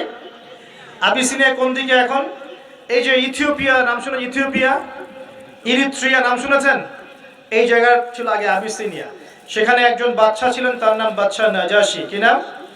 বাদশা নাজাশী। এবং তিনি কিন্তু খ্রিস্টান ছিলেন, তিনি একজন সৎ খ্রিস্টান ছিলেন। নবীজি নিজে বলেছেন যে বাদশা নাজাশীর দরবারে তোমরা যাও, সেখানে কোনো মানুষ জুলুমের শিকার হয় না। নবী স্টেটমেন্ট দিচ্ছেন তার সম্পর্কে। এমনকি এই ব্যক্তি যখন মারা গেছেন তখন আমাদের নবী তার গায়েবানা জানাজার নামাজও পড়িয়েছেন। চিন্তা করতে পারেন, ওইখানে জাফর রাদিয়াল্লাহু আনহু সাহাবীদেরকে নিয়ে হিজরত করেছেন এবং তারা সেখানে থাকতে লাগলেন, তাদের কোনো ক্ষতি হয়নি। এরপর নবী সাল্লাল্লাহু আলাইহি ওয়াসাল্লাম তায়েফে গিয়েছেন। কোথায়? তায়েফ। তায়েফে তিনজন বড় বড় গোত্র নেতা ছিল। কয়জন ভাই? এগুলো শিখে নেন ক্লাসের মতো। একজনের নাম ছিল আব্দে ইয়ালাইল। কি নাম? আব্দে ইয়ালাইল। একজনের আব্দে মাসউদ, আর একজনের নাম হচ্ছে হাবিব বিন আমর। এই তিনজন বড় বড় গোত্র নেতা ছিল। থাকে না কমিটির নেতা বড় বড়, এরকম তিনটা নেতা। এরা যদি ইসলাম কবুল করতো তাহলে তায়েফবাসী সবার সাপোর্ট নবীজি পেতেন। কিন্তু এই তিনজনের কেউই ইসলাম কবুল করে নাই, বরং তায়েফবাসীদের মধ্যে ছোট ছোট যুবকদেরকে লেলিয়ে দেওয়া হয়েছে নবীজিকে মারার জন্য। তারা নির্মমভাবে আমাদের নবীকে আঘাত করেছে, পাথর দিয়ে আঘাত করেছে এবং দাড়ি মাথা ফেটে এই দিক দিয়ে রক্ত পড়তে পড়তে পায়ের জুতা পর্যন্ত আটকে গিয়েছিল। আমাদের নবী ইসলাম এমনি এমনি আসে নাই। আমরা তো ফ্রি ইসলাম পেয়েছি, বুঝতে পারিনি ইসলাম কেমনে আসছে। যদি বুঝতাম, সাহাবীরা তো দেখেছেন ইসলাম কিভাবে এসেছে, এই কারণে জীবন দিয়ে দিলেও ইসলাম থেকে সরতেন না। আমরা তো আসলে বুঝতে পারছি না ইসলাম কত কষ্ট করে এখানে আসছে। এবার নবী সাল্লাল্লাহু আলাইহি ওয়াসাল্লাম একটা আঙ্গুর বাগানে বসে একটা দোয়া করেছিলেন আল্লাহর কাছে। এটাকে মাজলুমের দোয়া বলা হয়। ওই সময় জিবরাইল আলাইহিস সালাম এবং পাহাড় পর্বতের ফেরেশতা এসেছিলেন, এসে বলেছিলেন, ইয়া রাসূলুল্লাহ, খালি একবার বলেন তাহলে এই তায়েফবাসীকে দুই পাহাড়ের মাঝখানে ফেলে পিষে দিব একেবারে। নবীজি বলছেন, বাল আরজু, বরং আমি এটা আশা করি আইয়ুখরিজাল্লাহু মিন আসলাবিহিম কওমান, আল্লাহ পাক তাদের ঔরস থেকে এমন সম্প্রদায় নিয়ে আসুক, আল্লাযীনা ইয়াবুদুনাল্লাহ, যারা আল্লাহর ইবাদত করবে, ওয়ালা ইউশরিকুনা বিহি শাইআ, এবং তারা আল্লাহর সাথে কাউকে শরীক করবে না। আমাদের নবী বদদোয়া না করে উল্টো দোয়া করলেন। সুবহানাল্লাহ। এই তায়েফে এখন আপনারা গিয়ে ঘুরে আসছেন না? অনেকে গেছেন হজ করতে, ওমরা করতে, ঘুরে আসছেন। ওই তায়েফ ছিল এই জায়গা। এই তায়েফবাসী প্রথমে ইসলাম কবুল করে নাই। এরপরে নবী সাল্লাল্লাহু আলাইহি ওয়াসাল্লাম কোন রকমে মক্কা এসেছেন। আসার পরে তার যে দুইজন আশ্রয়স্থল, কয়জন ভাই? একজন হচ্ছে চাচা আবু তালেব, নাম মনে আছে? সবাই নবীজির এগেইনস্টে চলে, আবু তালেব তাকে প্রোটেক্ট করেন। মনে করেন যে আমাদের এলাকায় একজন এমপি সাহেব আছেন বা মেম্বার বা চেয়ারম্যান সাহেব আছেন, যিনি সবাই ইসলামের বিরোধী হলেও তিনি ইসলামের পক্ষের মানুষ। তখন ইসলামপন্থীরা সুবিধা পাবে না? একটু হলেও সুবিধা পাবে কিনা? একটু সাপোর্ট পাবে কিনা? চাচা আবু তালেব ছিলেন এমন মানুষ। সমাজের সবাই রাসূল সাল্লাল্লাহু আলাইহি ওয়াসাল্লামকে ভালো মন্দ বলছে। আবু জেহেল, আবু লাহাব, উতবা, সায়বা, এরা সবাই ভালো মন্দ বলছে, খারাপ বলছে এবং তার বিরুদ্ধে চক্রান্ত করছে। কিন্তু আবু তালেব তাকে সাহায্য করছেন। এই আবু তালেব ইন্তেকাল করলেন, ইন্না লিল্লাহি ওয়া ইন্না ইলাইহি রাজিউন। ঠিক আবু তালেব ইন্তেকাল করার 3 দিন বা 7 দিনের মধ্যেই নবী সাল্লাল্লাহু আলাইহি ওয়াসাল্লামের প্রিয়তম স্ত্রী, ওই যে খাদিজা রাদিয়াল্লাহু আনহা, যিনি তার ভালোবাসা, যার প্রেম, যার মমতা, যার স্নেহ, সম্পদ সব দিয়ে নবী সাল্লাল্লাহু আলাইহি ওয়াসাল্লামকে সাপোর্ট দিয়েছেন, উনিও ইন্তেকাল করলেন, ইন্না লিল্লাহি ওয়া ইন্না ইলাইহি রাজিউন। মাত্র 3 দিন বা 7 দিনের ব্যবধানে চিন্তা করেন তো সিচুয়েশনটা কেমন হতে পারে, কেমন লাগতে পারে তখন? একে তো সামাজিক চাপ, অর্থনৈতিক চাপ, এই কাফের মুশরিকদের চাপ, তার মধ্যে মক্কায় কোনো রকম আসলাম, তায়েফ থেকে কেবল আসা হয়েছে। আসার পরেই এই ঘটনাগুলো ঘটে গেল। প্রিয়তম স্ত্রীও চলে গেলেন, আবু তলেবও চলে গেল। আমাদের মতো কোনো যুবক হলে তো আত্মহত্যা করে ফেলত। এই যুব সমাজ 80 না পাইলে ম্যাথে আত্মহত্যা করে। তোমরা শিখো নবী সাল্লাল্লাহু আলাইহি ওয়াসাল্লামের মানসিক ক্ষমতা কত বেশি ছিল, তার মানসিক স্ট্রেংথ কত কত কত ডেপথ ছিল, তার মাথার মধ্যে মানসিক ক্ষমতা কত বেশি ছিল। তিনি চ্যালেঞ্জ ফেস করতে পারতেন। শক্ত মানুষ ছিলেন, হাতটা ছিল নরম তুলতুলা। নবীজির হাত ছিল নরম তুলতুলা, একদম নরম। সাহাবীরা বলেছেন মুসাফা করলে মনে হতো একদম রেশমের মতো তুলতুলা নরম হাত। কিন্তু সেই হাতে যখন তিনি তরোয়াল ধরতেন শক্ত হয়ে যেত। কথা বুঝতে পারছেন না মনে হয়? নরম হাতের অধিকারী, কিন্তু ভিতরের কলব ঈমান একদম চট্টানের মতো, পাহাড়ের মতো শক্ত। মানসিক ক্ষমতা পাহাড়ের মতো শক্ত। তো তিনি কি ভেঙে পড়লেন? কিন্তু মনে একটু কষ্ট পেয়েছেন। এর জন্য এই বছরটার নাম হচ্ছে আমুল হুজন। কি নাম ভাই? আমুল হুজন, মানে কষ্টের বছর। ঠিক এই সময় এই যে নবীজি কষ্ট পেয়েছেন, মনে কষ্ট পেয়েছেন, তার আশ্রয়স্থলগুলো একটা একটা করে শেষ হয়ে গেল, তিনি এখন মনোকষ্ট ভুগছেন। ঠিক এই সময় আল্লাহ রাব্বুল আলামিন কি করলেন এখন শুনেন। এখান থেকে আমরা আস্তে আস্তে আলোচনা শেষের দিকে যাব, খুব মনোযোগ দিবেন। নবী সাল্লাল্লাহু আলাইহি ওয়াসাল্লাম এশার নামাজ পড়েছেন। কিসের নামাজ? এশার নামাজ পড়ে কাবা ঘরের পাশে হাতিম আছে, কাবার হাতিম, হাতিমের উপর তিনি শুয়ে আছেন ডান কাত হয়ে। ডান কাতে শোয়া সুন্নত। ডান কাতে শুয়ে আছেন, তন্দ্রা ভাব, পরিপূর্ণ ঘুম আসে নাই। নবীদের কিন্তু ঘুম নাই। নবীদের ঘুমটাও কিন্তু, নবীদের ঘুমের মধ্যে যা আসে আল্লাহর পক্ষ থেকে সেটা ওহী। নবীদের দেহ ঘুমায়, অন্তর কিন্তু ঘুমায় না, মনে রাখবেন। নবীদের কি ঘুমায় না? কলব, অন্তর কিন্তু ঘুমায় না, মনে রাখবেন। এবার তিনি শুয়ে আছেন, হঠাৎ দুইজন ফেরেশতা আসলেন। কয়জন ভাই? একজন জিবরাইল আলাইহিস সালাম, একজন মিকাইল আলাইহিস সালাম। এসে নবী সাল্লাল্লাহু আলাইহি ওয়াসাল্লামকে আস্তে করে জাগিয়ে দিলেন। জাগিয়ে নবী সাল্লাল্লাহু আলাইহি ওয়াসাল্লামকে হাত ধরে নিয়ে যাচ্ছেন। কোথায়? পাশেই জমজম কূপের পাশে। পাশে জমজম কূপ আছে, দেখেছিলেন না? যারা হজ উমরা করে আসছেন হয়তো দেখতে পারবেন। এই জমজম আগের মতো তো আর নাই, একটা আইডিয়া পাবেন আর কি। জমজম কূপের পাশে নিয়ে গিয়ে নবী সাল্লাল্লাহু আলাইহি ওয়াসাল্লামকে আবার আস্তে করে শুইয়ে দেওয়া হলো। এই যে পুরো ঘটনাগুলো ঘটে যাচ্ছে না, এগুলো কিন্তু মুহূর্তে ঘটে যাচ্ছে। মানে এই পুরো বিশাল ঘটনা ঘটে যাওয়ার পর দেখা যাবে ওই অজুর পানি কেবল গড়িয়ে গড়িয়ে যাচ্ছে, এখনো শেষ হয়নি। মানে সময়কে নিয়ন্ত্রণ করে পৃথিবীর সময়ের ফ্রেম আর আল্লাহ পাকের টাইম ফ্রেম এক নয়। আল্লাহ পাকের টাইম ফ্রেম টোটালি ডিফারেন্ট, আমাদের টাইম ফ্রেম আলাদা, মনে থাকবে। এখানে কিন্তু অনেক নাস্তিক অনেক প্রশ্ন করতে পারে। এবার শুইয়ে দেওয়ার পর নবী সাল্লাল্লাহু আলাইহি ওয়াসাল্লামের বুকটাকে একদম এই গলার নিচ থেকে নিয়ে যেখানে লোম উঠে নাভি, এই নাভি পর্যন্ত চিরে দেওয়া হয়েছে জীবিত অবস্থাতেই। এবার তার হার্ট, কলিজাটাকে বের করা হয়েছে। এই প্রথম ওপেন হার্ট সার্জারি নাম শুনেছেন কিনা? যে ওপেন হার্ট সার্জারি হচ্ছে। এবার এই কলিজাটাকে প্রথমে জমজমের পানি দিয়ে ধোয়া হয়েছে। কিসের পানি? জমজমের পানির মধ্যে শেফা আছে। যাদের অসুস্থতা আছে জমজমের পানিতে সূরা ফাতিহা ফু দিয়ে খাবেন, ইনশাআল্লাহ শেফা হয়ে যাবে, ইনশাআল্লাহ শেফা হবে। জমজমের পানিতে ধোয়ার পরে এর এই কলবটাকে, কলিজাটাকে ঈমান এবং হিকমতে পূর্ণ একটা পেয়ালা দিয়ে ধুয়ে দেওয়া হয়েছে। একটা পেয়ালার মধ্যে ঈমান নিয়ে আসা হয়েছিল এবং হিকমা, প্রজ্ঞা নিয়ে আসা হয়েছে। এটা রাখার পরে ঈমান প্রজ্ঞা দিয়ে ঢেলে এই পুরো জায়গাটা বন্ধ করে দেওয়া হয়েছে। কি রূপকথা মনে হচ্ছে? আমরা যে নিঃশ্বাস নিচ্ছি এটাই কি আল্লাহর অলৌকিকত্ব না? এই যে হার্ট আমাদের পাম্প করতেছে, যখন আমরা ছোট বাচ্চা ছিলাম ওই সময় থেকে নিয়ে এখন পর্যন্ত পাম্প করছে। 1 সেকেন্ডের জন্য কি থেমে গিয়েছিল? এটাই তো অলৌকিকত্ব। যে আল্লাহ আমাদেরকে বাঁচায় রাখতে পারেন, সে আল্লাহর পক্ষে এগুলো করা কি অসম্ভব কিছু? আচ্ছা, এবার নবী সাল্লাল্লাহু আলাইহি ওয়াসাল্লামকে একটা বাহনের মধ্যে উঠানো হচ্ছে। বাহনটার নাম বোরাক। কি নাম? বোরাক। এবার বাহনটা হচ্ছে গাধার চেয়ে একটু বড়, খচ্চরের চেয়ে একটু ছোট এবং একটু লম্বা দেহের, সাদা রঙের। কি রঙের? এবার নবীজি এখানে উঠতে যাচ্ছেন, বাহনটা একটু ফাপড় নিল, একটু ভাব দেখালো আর কি। ভাব দেখানো বোঝেন কিনা? ওই যে আপনার গার্লফ্রেন্ড আপনার সাথে যা দেখায় আর কি। আছে তো গার্লফ্রেন্ড? না ভাই, আলহামদুলিল্লাহ। তাহলে স্ত্রী তো দেখায়। স্ত্রী ভাব দেখালে সবর করতে হবে। কি করতে হবে? স্ত্রী ভাব দেখালে সবর করতে হবে, চুপ থাকতে হবে। এগুলো টিপস শেখেন, নাহলে পরে সমস্যা হতে পারে।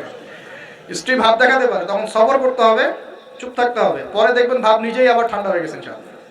ঠিক আছে? আর নিচে গরম হয়ে গেলে সমস্যা, আপনি গরম হয়ে গেলে পুরো একদম তরকারি পুরো যাবে একেবারে। কথা বুঝতে পারছেন? আল্লাহ বোঝার তৌফিক দান করুন। বোরাকটা ভাব নিচ্ছে আর কি। এখন বোরাককে জিবরাইল আলাইহিস সালাম বলছেন, এই শোনো, তোমাকে সৃষ্টি করার পর থেকে, ভালো করে শোনেন, তোমাকে সৃষ্টি করার পর থেকে মুহাম্মদ সাল্লাল্লাহু আলাইহি ওয়াসাল্লামের চেয়ে শ্রেষ্ঠ কোনো মানুষ তোমার গায়ে পা দেয় নাই। বলেন আল্লাহু আকবার, বলেন আল্লাহুম্মা সাল্লি আলা মুহাম্মদ, আল্লাহুম্মা বারিক আলা মুহাম্মদ। তোমাকে সৃষ্টি করার পর থেকে মুহাম্মাদের চেয়ে সাল্লাল্লাহু আলাইহি ওয়াসাল্লাম শ্রেষ্ঠ কোনো মানুষ তোমার পিছে ওঠে নাই। সুবহানাল্লাহ। জান্নাত থেকেই বাহনটা নিয়ে আসা হয়েছে। কোথা থেকে? জান্নাত থেকে। এবার তিনি বোরাকে উঠলেন। বোরাক, ও আচ্ছা, বোরাক এই কথা শুনে কি করলো?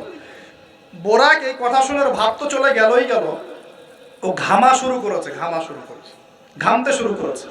অনেক সময় হয় না যে বড় কোনো ব্যক্তির সামনে গিয়ে মানে থরথর করে কাঁপা শুরু করেছে, ও ঘামা শুরু করেছে।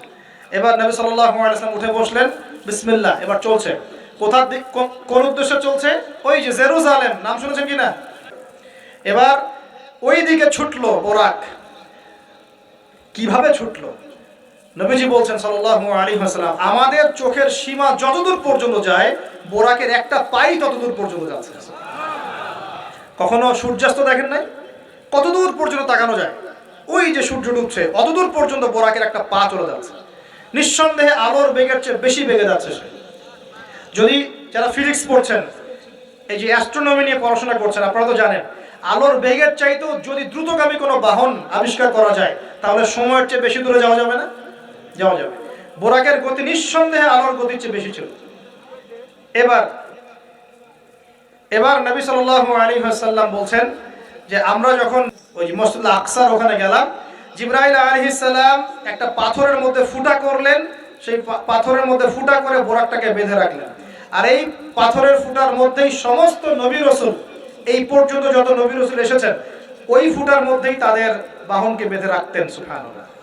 এবার নবীজি মসজিদে ঢুকলেন, ঢুকে দেখছেন একজন মানুষ নামাজ আদায় করছেন, একটু লম্বা গড়নের, ছিপছিপে দেহ, তো লম্বা, চুলগুলো কোকড়ানো কানের লতি পর্যন্ত। মনে থাকবে? চুলগুলো কোকড়ানো কি পর্যন্ত? তোমাদের মতো ছেলা নয় ডান বাম, কানের লতি পর্যন্ত চুল, ছিপছিপে দেহ, লম্বা, শানুয়া গোত্রের মতো। নবীজি বলছেন অনেকটা শানুয়া গোত্রের মানুষের মতো। শানুয়া গোত্র কারা একটু দেখে নিবা অনলাইনে। এখন নবী সাল্লাল্লাহু আলাইহি ওয়াসাল্লাম জিজ্ঞাসা করছেন উনি কে? জিবরাইল আলাইহিস সালাম বলছেন উনি হচ্ছেন নবী মূসা আলাইহিস সালাম। আল্লাহ বা কিভাবে এটা করলেন আল্লাহ ভালো জানেন, এটা আমরা ব্যাখ্যা করতে পারবো না। নবী মূসা আলাইহিস সালাম নামাজ পড়ছেন, আরেকজনকে দেখলেন তার গড়ন কিছুটা মাঝারি ধরনের, চুলগুলো হচ্ছে সিল্কি মানে স্ট্রেট চুল, লম্বা এবং সোনালী রঙের। কি রঙের? সোনালী। এবং গায়ের কালারটা হচ্ছে সাদা এবং লালের মিশ্রণে গঠিত। নবীজি জিজ্ঞাসা করলেন উনি কে? তাকে বলা হচ্ছে উনি হচ্ছেন নবী ঈসা আলাইহিস সালাম। এবার নবী সাল্লাল্লাহু আলাইহি ওয়াসাল্লাম সমস্ত আম্বিয়া কেরামের সামনে চলে গেলেন এবং সমস্ত নবীদেরকে নিয়ে দুই রাকাত নামাজ পড়লেন। সুবহানাল্লাহ। নবীদের ইমাম কে? আমাদের নবী কাদের ইমাম? নবীদের ইমাম। আর সেই নবীর সুন্নাত পালন করতে আমাদের এত কষ্ট হয় না ভাই? লজ্জা লাগে? দাঁড়িয়ে রাখলে লজ্জা লাগে না? টাকটুর উপর কাপড় তুলে লজ্জা লাগে? আস্তাগফিরুল্লাহ, আল্লাহ আমাদেরকে মাফ করুন। আমরা সর্বশ্রেষ্ঠ মানুষের উম্মত, সর্বশ্রেষ্ঠ নবীর উম্মত। আল্লাহ পাক আমাদেরকে যোগ্য উম্মত হওয়ার তৌফিক দান করুন। নবীজি নামাজ পড়লেন, নামাজ শেষ। নামাজ, ও আরেকটা কথা, আরেকজনকে নবীজি দেখলেন, তার অবয়ব সম্পর্কে তিনি বলছেন দেখতে হুবহু আমার মতোই। নবীজি বলছেন দেখতে হুবহু আমার মতোই। জিজ্ঞাসা করলেন তিনি কে? জিবরাইল আলাইহিস সালাম বলছেন তিনি হচ্ছেন নবীগণের পিতা ইব্রাহিম আলাইহিস সালাম। ইব্রাহিম আলাইহিস সালামের দেহের গঠন, চেহারা একদম আমাদের নবীর মতো ছিল। সুবহানাল্লাহ। হয়তোবা এই কারণেই, হয়তোবা আল্লাহ ভালো জানেন, আমরা কিন্তু দরুদে কার নাম পড়ি? নবীর নামের সাথে ইব্রাহিম আলাইহিস সালামের নাম পড়ি এবং তার জীবনীর সাথে আমাদের নবীর জীবনী কিন্তু হুবহু মিল আছে। আমাদের নবীজিকে হিজরত করতে হয়েছে, ইব্রাহিম আলাইহিস সালামকে করতে হয়েছে। ইব্রাহিম আলাইহিস সালামকে আগুনের পরীক্ষা দেওয়া লাগছে, আমাদের নবীকে বদরে উহুদে পরীক্ষা দেওয়া লাগছে। লাগে নাই? আমাদের নবীকে পাশে ছিলেন স্ত্রী খাদিজা রাদিয়াল্লাহু আনহা, ইব্রাহিম আলাইহিস সালামের পাশে ছিলেন স্ত্রী সারা এবং হাজরা আলাইহিম আসসালাম। মানে টোটালি মিল পাবেন আপনি দেখবেন টোটালি মিল আছে। ওদিকে যাচ্ছি না আমি। এবার নামাজ শেষে নবী সাল্লাল্লাহু আলাইহি ওয়াসাল্লাম আবার বোরাকে উঠলেন। এবার বোরাক উপরে ওঠা শুরু করলো। এই পর্যন্ত যেটা এসেছে এটা হচ্ছে মক্কা থেকে জেরুজালেম পর্যন্ত। এটাকে বলা হয় ইসরা। এটাকে কি বলা হয়? ইসরা মানে নাইট জার্নি, মানে রাত্রেবেলা নৈশ ভ্রমণ। আর এবার যাচ্ছে এই বাইতুল মাকদাস থেকে উপরের দিকে, এটাকে বলা হয় মেরাজ, মানে ঊর্ধ্বে আরোহণ, ঊর্ধ্বগমন। ঠিক আছে? এবার প্রথম আকাশে যখন পৌঁছালেন, প্রথম আকাশের দরজা আছে, কি আছে? আর প্রথম আকাশ মানে আমরা যে তারা দেখি এগুলো কিন্তু প্রথম আকাশে। ঠিক আছে? প্রথম আকাশ মানে প্রথম মহাকাশ।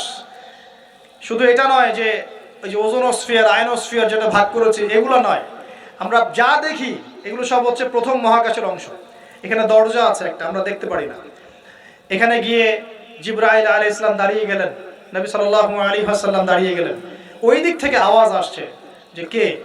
জিবরাইল আলাইহিস সালাম বলছেন যে আমি জিবরিল। আপনার সাথে কে? বলা হচ্ছে আমার সাথে হচ্ছে বিশ্বনবী মুহাম্মদ রাসূলুল্লাহ সাল্লাল্লাহু আলাইহি ওয়াসাল্লাম। আপনাকে কি পাঠানো হয়েছিল তাকে আনার জন্য? তিনি বলছেন হ্যাঁ। তিনি বলেছেন হ্যাঁ, বাস হ্যাঁ, কারণ তিনি সাদিকুল আমিন। এবার দরজা খুলে দেওয়া হলো, তিনি ভিতরে ঢুকলেন। দেখলেন সেখানে একজন ব্যক্তি, যিনি মাশাআল্লাহ ডান দিকে তাকাচ্ছেন, ডান দিকে অনেক আদম সন্তানের আকৃতি আছে, ডান দিকে তাকাচ্ছেন হাসছেন, বাম দিকে তাকাচ্ছেন, বাম দিকে অনেক আদম সন্তানের আকৃতি আছে, বাম দিকে তাকিয়ে কাঁদছেন। নবী সাল্লাল্লাহু আলাইহি ওয়াসাল্লাম বলেন উনি কে? তখন তাকে বলা হলো ইনি হচ্ছেন আপনাদের পিতা, মানে আদম সন্তানদের পিতা, আদম আলাইহিস সালাম। আদম আলাইহিস সালাম নবীকে দেখে সালাম দিলেন। আদম আলাইহিস সালাম নবীকে সালাম দিলেন, নবীও সালামের প্রত্যুত্তর করলেন এবং আদম আলাইহিস সালাম তার জন্য দোয়া করলেন। তিনি উঠে গেলেন আরো উপরে। এবার দ্বিতীয় মহাকাশে যখন চলে গেছেন, এই দ্বিতীয় মহাকাশ পর্যন্ত সায়েন্স যেতে পারে নাই, কেউই পারেনি, আল্লাহ রাসূল সাল্লাল্লাহু আলাইহি ওয়াসাল্লাম ছাড়া। এখানে গিয়ে তিনি দেখলেন সিমিলারলি দুজন বসে আছেন। কয়জন? দুজন। এবং দুজন এর পরিচয় জিজ্ঞাসা করলে জিবরাইল আলাইহিস সালাম বললেন ইনি হচ্ছেন ঈসা আলাইহিস সালাম আর ইনি হচ্ছেন ইয়াহইয়া আলাইহিস সালাম। দুজনের মাঝে কি সম্পর্ক? খালাতো ভাই। কি সম্পর্ক? খালাতো ভাই। এরপর সামনে যান, তৃতীয় আসমানে উঠলেন। সেখানে দেখছেন একজন ব্যক্তি যাকে এই পৃথিবীর অর্ধেক সৌন্দর্য দেয়া হয়েছে। নবীজি বললেন তিনি কি? এত অপরূপ সুন্দর। তখন নবী সাল্লাল্লাহু আলাইহি ওয়াসাল্লামকে বলা হচ্ছে তিনি হচ্ছেন ইউসুফ আলাইহিস সালাম, যাকে এই পৃথিবীর অর্ধেক সৌন্দর্য দেয়া হয়েছে। আমরা সূরা ইউসুফ পড়ি আর মনে করি এটা হচ্ছে ইউসুফ জুলাইখার ঘটনা, তাই না ভাই? আসলে এখানে প্রেম কাহিনী কার? এখানে প্রেম কাহিনী হচ্ছে ইউসুফ আলাইহিস সালাম এবং তার বাবার। ভালো করে পড়ে দেখবেন, এখানে বাবা এবং ছেলের মহব্বতের কাহিনী বর্ণিত হয়েছে। আর ইউসুফ আলাইহিস সালামের বাহ্যিক সৌন্দর্য নিয়ে আমরা কথা বলি, তার বাহ্যিক সৌন্দর্যের চাইতে তার চরিত্রের সৌন্দর্য ছিল হাজার গুণ বেশি। জেনার অপবাদ দিয়েছে তাকে মানুষ, তিনি নির্দোষ হয়েও বিনা অপরাধে 12 বছর জেল খেটেছেন, তারপরেও তিনি অন্যায় পথে পা বাড়ান নাই। বাড়িয়েছেন? আল্লাহ পাক আমাদেরকে এগুলো বোঝার তৌফিক দান করুন। আরো উপরে উঠলেন, চতুর্থ আসমানে উঠে দেখছেন এখানে আরেকজন একইভাবে আছেন, তার নাম হচ্ছে কি নাম? ইদ্রিস আলাইহিস সালাম। তিনি চতুর্থ আসমানে অপেক্ষা করেন। একইভাবে সবার সাথে কথাবার্তা হলো, সালাম বিনিময় করা হলো, মোবারকের দোয়া করলেন, তিনি আবার উঠে গেলেন। পঞ্চম আসমানে উঠে তিনি দেখছেন ওই ইচ্ছে নবী মুসা আলাইহিস সালাম। কোন নবী? নবী মুসা আলাইহিস সালাম। সবাই সালাম দিচ্ছেন, একইভাবে কথাবার্তা হচ্ছে। ষষ্ঠ আসমানে উঠে দেখছেন হারুন আলাইহিস সালাম, মুসা আলাইহিস সালামের ভাই, মনে আছে? হারুন আলাইহিস সালাম, যিনি ফেরাউনের কাছে দাওয়াত নিয়ে গিয়েছিলেন, মুসা আলাইহিস সালামের সাথে ছিলেন। সপ্তম আসমানে উঠে তিনি দেখছেন একজন ব্যক্তি যার চেহারা একদম নবীর মতোই। বাইতুল মামুর নামে একটা জায়গা আছে, এই জায়গায় হেলান দিয়ে বসে আছে। নবীজি বললেন উনি কে? জিবরাইল আলাইহিস সালাম বলছেন উনি হচ্ছেন আপনার নবীদের সবার পিতা ইব্রাহিম আলাইহিস সালাম। ইব্রাহিম আলাইহিস সালামের আশপাশে অনেক ছোট ছোট বাচ্চা আছে, অনেক ছোট ছোট বাচ্চা। এই বাচ্চাগুলো কারা? এই যে মুসলিম অমুসলিমদের যাদের একদম নাবালক শিশুরা যারা মারা যায়, ওরা কি পাপ করেছে? এই নাবালক ছোট ছোট বাচ্চারা যারা মারা যায়, আল্লাহ রাব্বুল আলামিন তাদের রূহটাকে ওখানে রেখেছেন। তারা ওখানে খেলছে, যখনই ওদের পিতামাতার কথা মনে হয় দৌড় দিয়ে আসে ইব্রাহিম আলাইহিস সালামের কাছে। মনে রাখবেন, বাচ্চাদের সাথে কেন ইব্রাহিম আলাইহিস সালামকে রাখা হয়, এখানে একটা ব্যাখ্যা হতে পারে, আল্লাহু আ'লাম। শিশুদের সাথে থাকতে হলে শিশুর মতো মন থাকতে হয়। বাচ্চাদের সাথে কারা ভালোভাবে মিশতে পারে জানেন? যাদের মনটা বাচ্চাদের মতো, শিশুর মতো সরল হতে হয়, শিশুর মতো হতে হয়, সরল। যাদের মন শিশুর মতো সরল, এদের মনের মধ্যে কিন্তু হিংসা, বিদ্বেষ, রিয়া, অহংকার এগুলো থাকবে না। ইব্রাহিম আলাইহিস সালাম ওই শিশু কুরবানির পরীক্ষায় ফেলতে হয়েছিল না? আল্লাহ রাব্বুল আলামিন দেখেন তাকে বাচ্চাদের সাথে রেখে দিয়েছেন। বাচ্চারা ওখানে খেলাধুলা করে, যখনই ওদের বাবার কথা মনে হয়, মায়ের কথা মনে হয়, দৌড় দিয়ে ইব্রাহিম আলাইহিস সালামের কাছে চলে আসে, তিনি আদর করে দেন, আবার চলে যায়। কি চমৎকার দৃশ্য।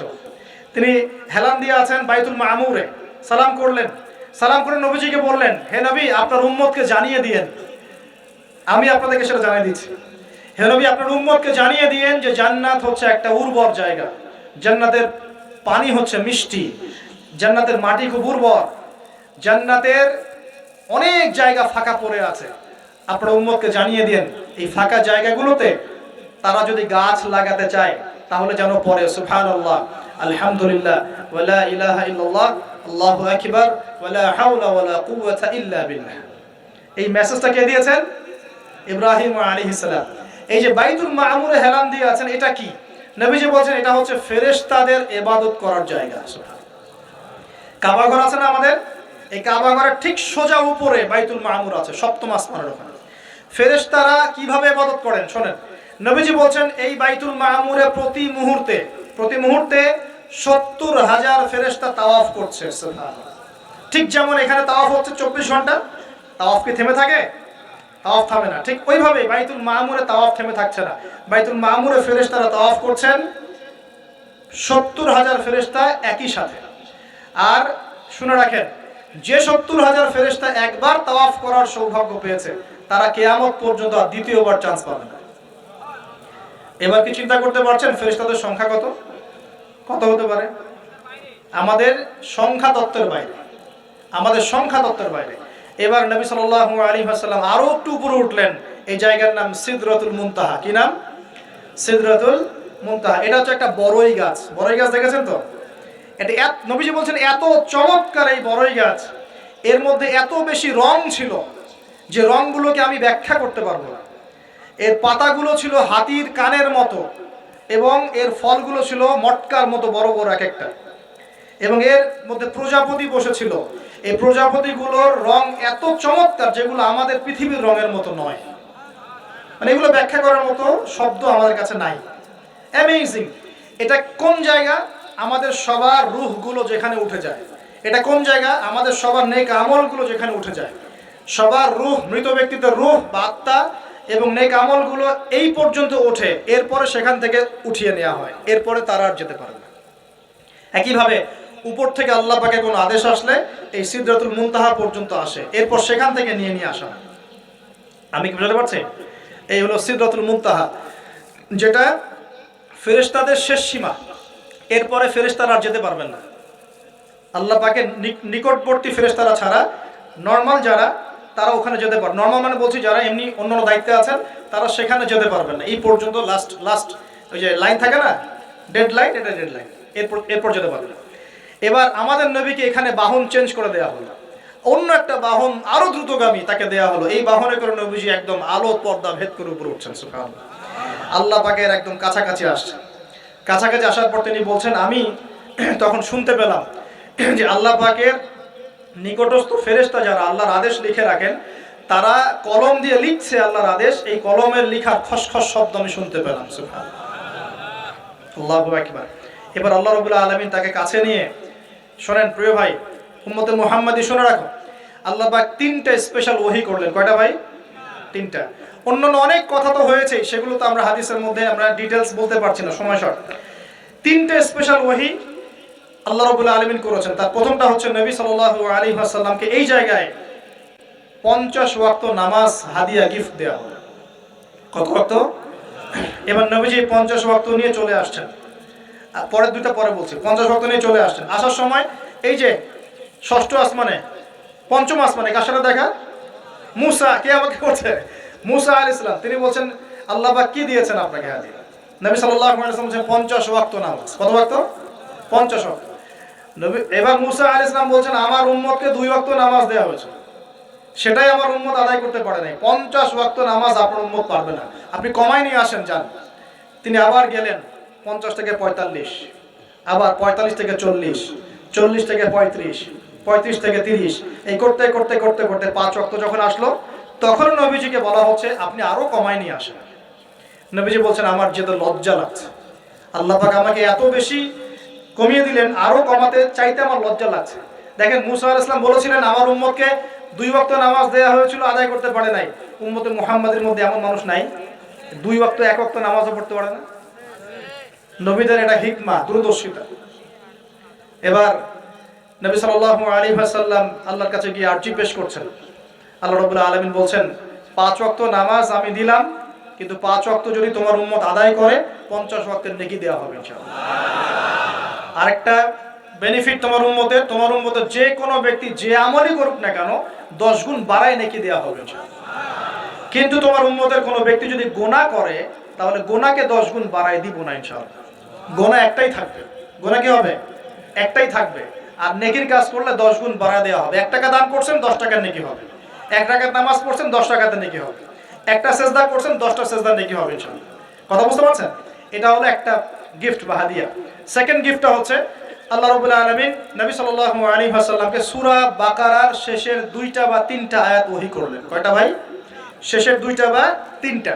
লিল্লাহি মা ফিস সামাওয়াতি, এখান থেকে ফানসুরনা আলাল কওমিল কাফিরিন পর্যন্ত। এই আয়াতগুলোর ফজিলত সম্পর্কে এসেছে যে রাতের বেলা কেউ যদি এই আয়াতগুলো পড়ে ঘুমায়, সূরা বাকারার শেষের 2টা বা 3টা পড়ে ঘুমায়, সারা রাত তাহাজ্জুদের নেকি পাবে ইনশাআল্লাহ। এবং দৃশ্য অদৃশ্যের কোনো ক্ষতি, তার কোনো অনিষ্ট সাধন করতে পারবে না ইনশাআল্লাহ। এই যে সমস্যা হয় ঘুমের মধ্যে, জিনের সমস্যা, জাদুর সমস্যা, বদনজর ইত্যাদি, কোনো রকম প্রবলেম তাকে ফেস করতে হবে না ইনশাআল্লাহ। সূরা বাকারার শেষের কয় আয়াত? কমপক্ষে 2 আয়াত, যদি পারেন 3টা আয়াত পড়বেন। 2টা হাদিয়া হলো। 3 নম্বর হাদিয়াটা আরো বড়। 3 নম্বর হাদিয়া হচ্ছে নবী সাল্লাল্লাহু আলাইহি ওয়াসাল্লামকে আল্লাহ পাক বললেন, তোমার উম্মতের, একটু গৌর করে শুনেন, তোমার উম্মতের যে কোনো ব্যক্তি যত পাপই করুক না কেন, যদি আমার সাথে শিরকের পাপ না করে, শিরকের পাপ ছাড়া আমার সাথে সাক্ষাৎ করে, আসমান জমিন সমান যদি পাপ করে, আমি আল্লাহ তার সামনে আসমান জমিন সমান ক্ষমা নিয়ে হাজির হব ইনশাআল্লাহ। এই উম্মতের যে কোনো ব্যক্তি খালি লা ইলাহা ইল্লাল্লাহ মুখ দিয়ে পড়েছে, ইসলামের সামনে আত্মসমর্পণ করেছে এবং শিরক মুক্ত আমল করেছে, বেদাত মুক্ত আমল করেছে, ঠিক আছে, তার যত বড় বড় পাপই থাকুক না কেন ইনশাআল্লাহ আল্লাহ পাক কোনো না কোনো ওসিলায় সেই পাপ মাফ করে দেবেন ইনশাআল্লাহ। এটা একদম লিখিত হয়ে গেছে। জান্নাতীদের 120 কাতার হবে। এই 120 কাতার মানুষের মধ্যে 80 কাতার হবে উম্মতে মুহাম্মাদের মধ্যে। আমরা কি শিরক মুক্ত আমল করতে পারবো না ভাই? সাহাবীরা অবাক হয়ে বলছেন, যদি সে চুরি করে, যদি সে জেনা করে, নবীজি বলছেন যদি সে চুরিও করে, যদি সে জেনাও করে, তবুও তাওহীদ ঠিক থাকলে জান্নাতে চলে যাবে।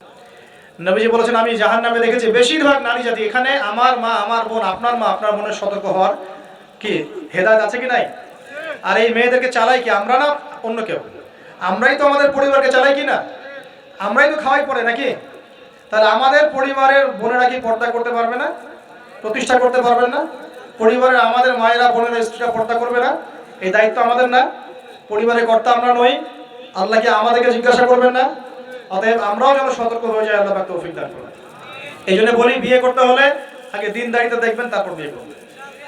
দুনিয়াদারিতা দেখে বিয়ে করলে পরে পস্তাবেন। ছেলে মেয়ে উভয়ের প্রতি একই নসিহত, বিয়ে করতে যদি হয়, বিয়ে যদি করতেই হয়, তাহলে দিনদারিতা দেখে বিয়ে করবেন। তারপর দেখবেন যে মেয়ের বংশ কেমন, সৌন্দর্য কেমন, এই সেই পরে দেখবেন। আগে দেখবেন দিনদারিতা ঠিক আছে কিনা। ছেলের ক্ষেত্রে একই বিধান, আগে দেখতে চান না কত বড় চাকরি করে, কত প্রপার্টিজ আছে, কত বড় বাড়ি, এগুলো পরে দেখবেন। আগে দেখবেন ছেলে নামাজ পড়ে কিনা, ছেলের মধ্যে সুন্নত আছে কিনা, এইগুলো আগে দেখবেন। এই বিয়ে নিয়ে প্রচুর জাহিলিয়াত সমাজে আছে, এই কারণেই পরিবারগুলো এখন ভেঙে যাচ্ছে। আল্লাহ পাক আমাদেরকে সুন্নাহ মেনে চলার তৌফিক দান করুন, বলি আমিন। নবীজি এখানে বলেছেন, আমি জাহান্নামে দেখেছি বেশিরভাগ অধিবাসী নারী জাতি। আমাদের বোনদেরকে রিকোয়েস্ট করবো, সতর্ক হয়ে যান, আল্লাহর ওয়াস্তে সতর্ক হয়ে যান। কেন শোনেন, কেন নবীজি বললেন, এই পয়েন্টটা একটু ভালো করে বোঝেন।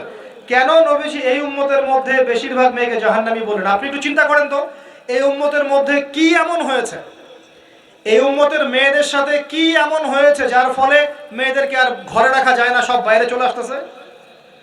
কি হয়েছে এই উম্মতের মেয়েদের সাথে? এই প্রবলেম তো আগে 200-500 বছর আগে ছিল না। 500 বছর আগে আপনি কি কোনো মেয়েকে দেখেছেন আমাদের মেয়েদের মতো বেপর্দায় সারা রাস্তাঘাট, গ্রামগঞ্জ, একদম অফিস আদালত, বাজার ঘাট সব ঘুরে বেড়াচ্ছে?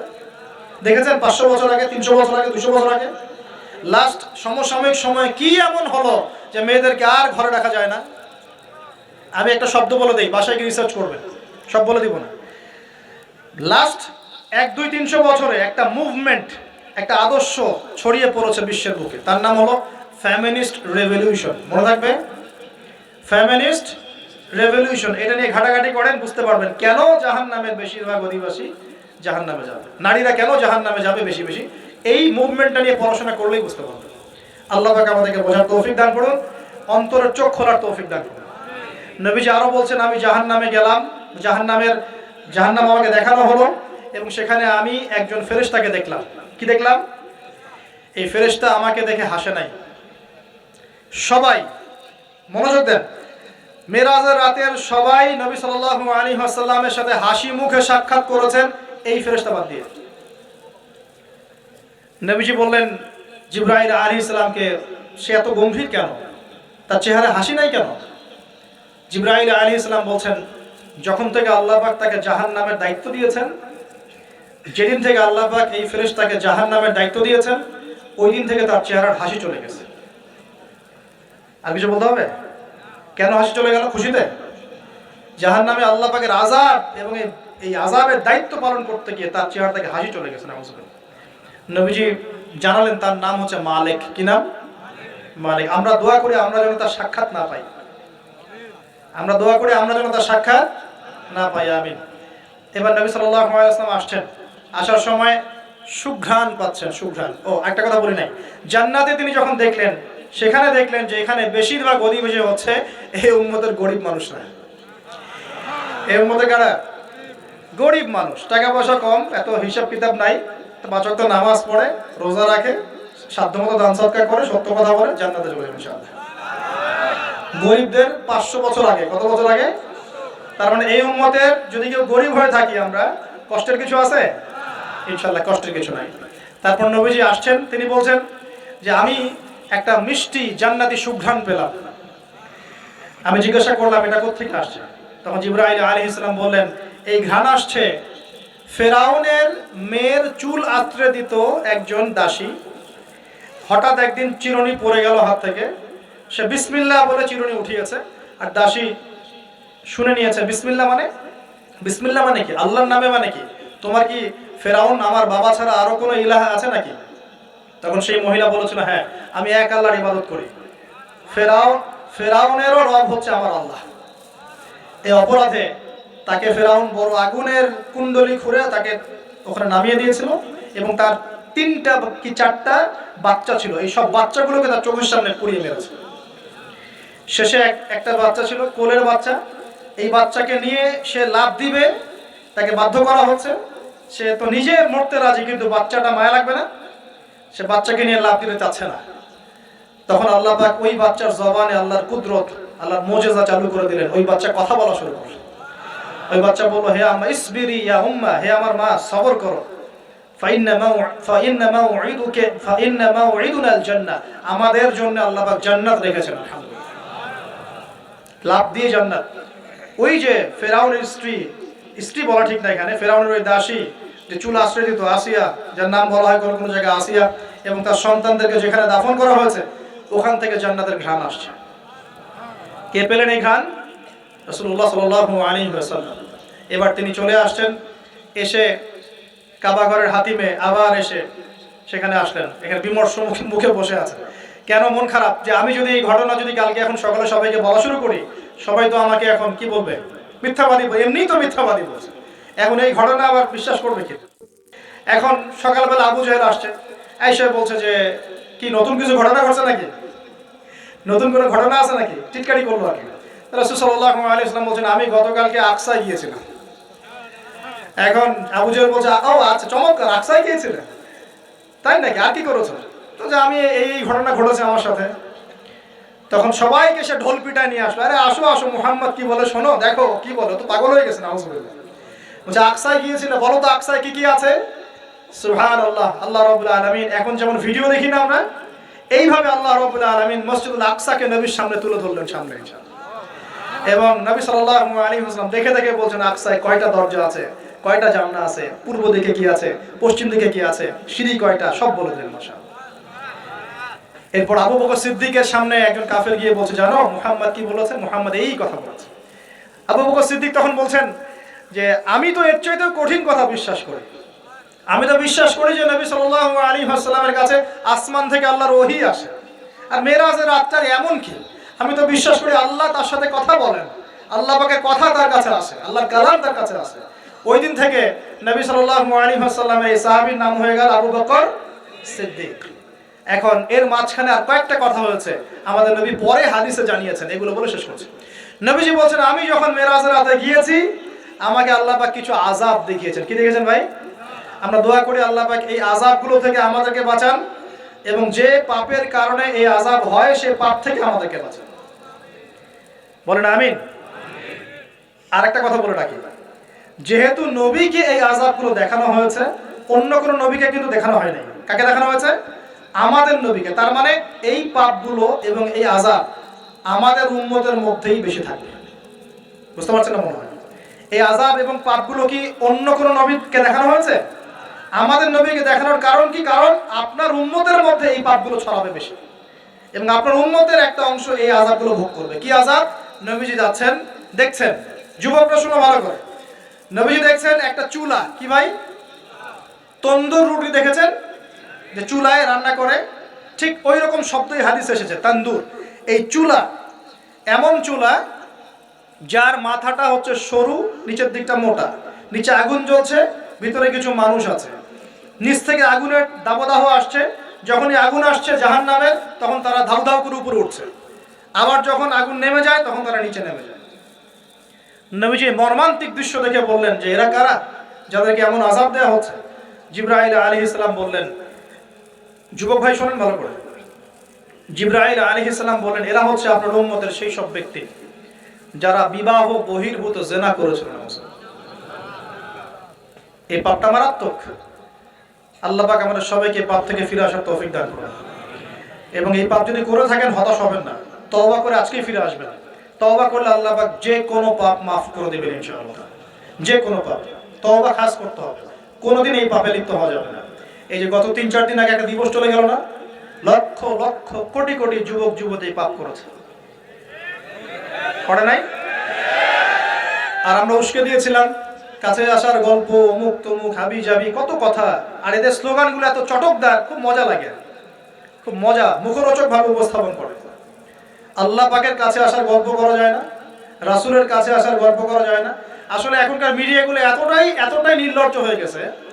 কেন বলছি শোনেন, ইসলামের সাথে শত্রুতা তো আছেই, কোনোদিনও আল্লাহর কাছে আত্মসমর্পণ করা লাগে এমন কোনো ওয়ার্ডও বলবে না। টাইটেল দিবে ভূমিকম্পের কাছে মানুষ কত অসহায়, টাইটেল দিয়েছে একটা। প্রাকৃতিক বিপর্যয়ের সামনে মানুষ কত অসহায়, প্রকৃতির কাছে মানুষ কত অসহায়, এসব টাইটেল দিয়ে ভিডিও দিচ্ছে। ওই যে ভূমিকম্প ইস্যুতে একটা বারও বললো না যে এই আল্লাহ পাকের কাছে, আল্লাহর শক্তির সামনে মানুষ কত অসহায়। ওই শব্দ ব্যবহার করা যাবে না।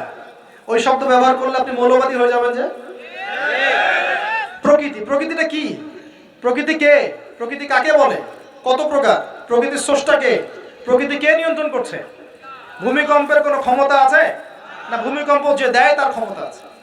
এই সাগরের কোনো ক্ষমতা আছে? সাগরে যে জলোচ্ছ্বাস দেয় তার ক্ষমতা আছে। এই মাটিটাকে স্থির কে রেখেছে? এখন আমরা তো এখনো মহাবিশ্বে ঘুরছি না?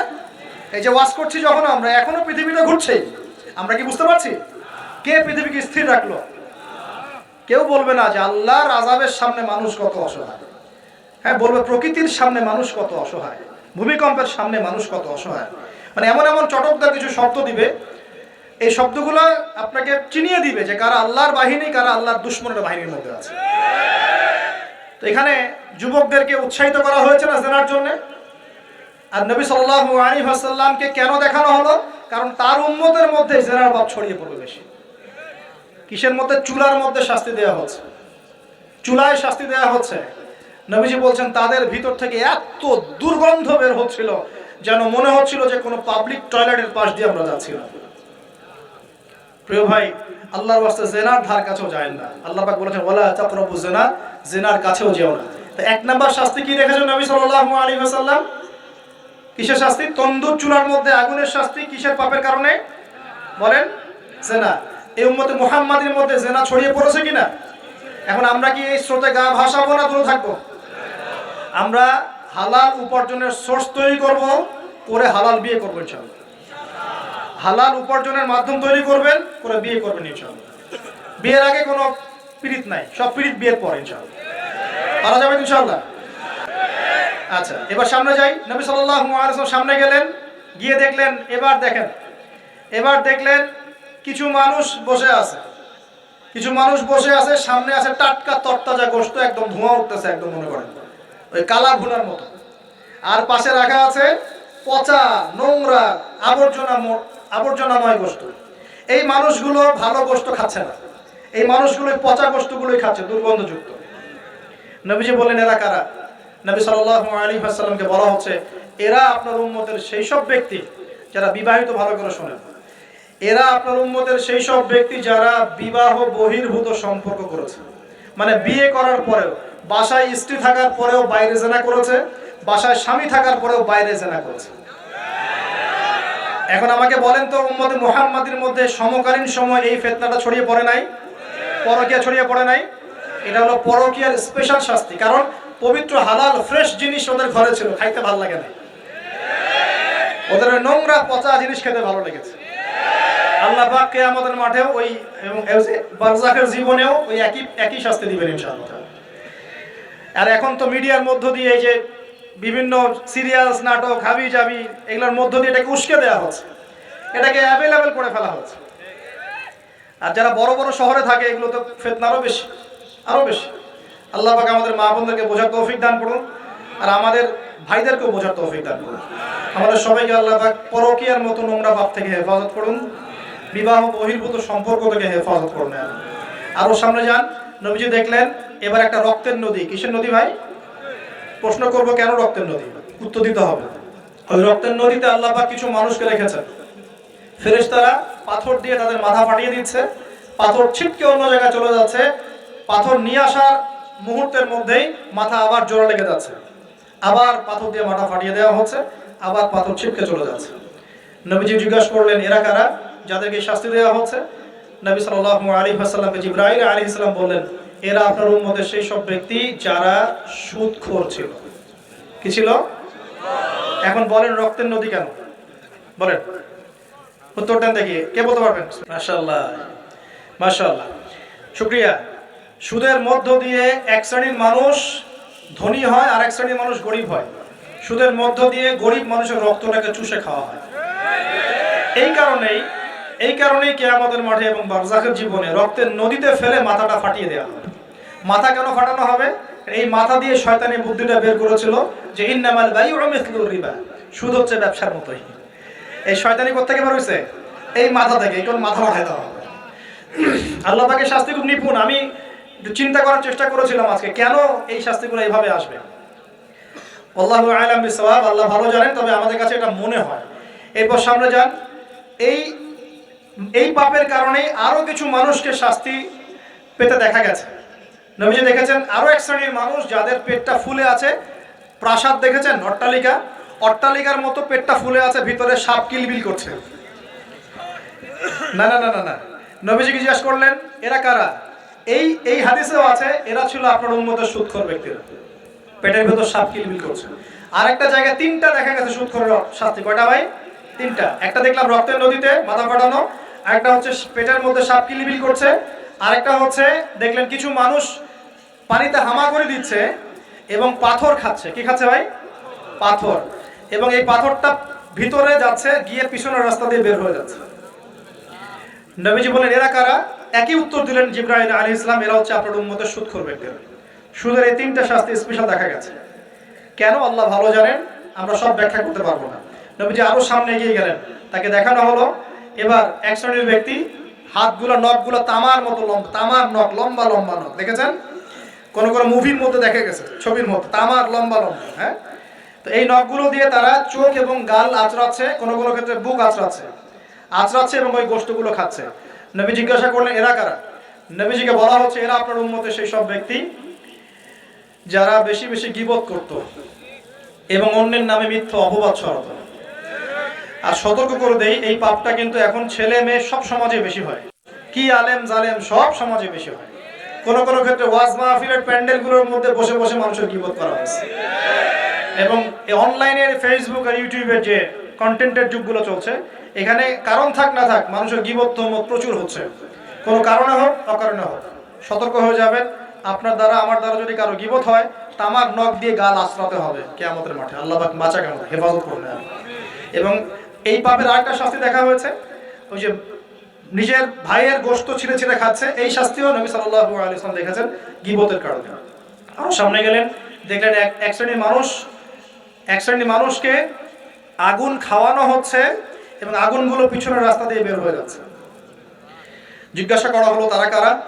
নবীজিকে বলা হচ্ছে এরা আপনার উম্মতের সেই সব ব্যক্তি যারা এতিমের মাল ভক্ষণ করত, এতিমের মাল অন্যায়ভাবে ভক্ষণ করে খেয়ে ফেলত।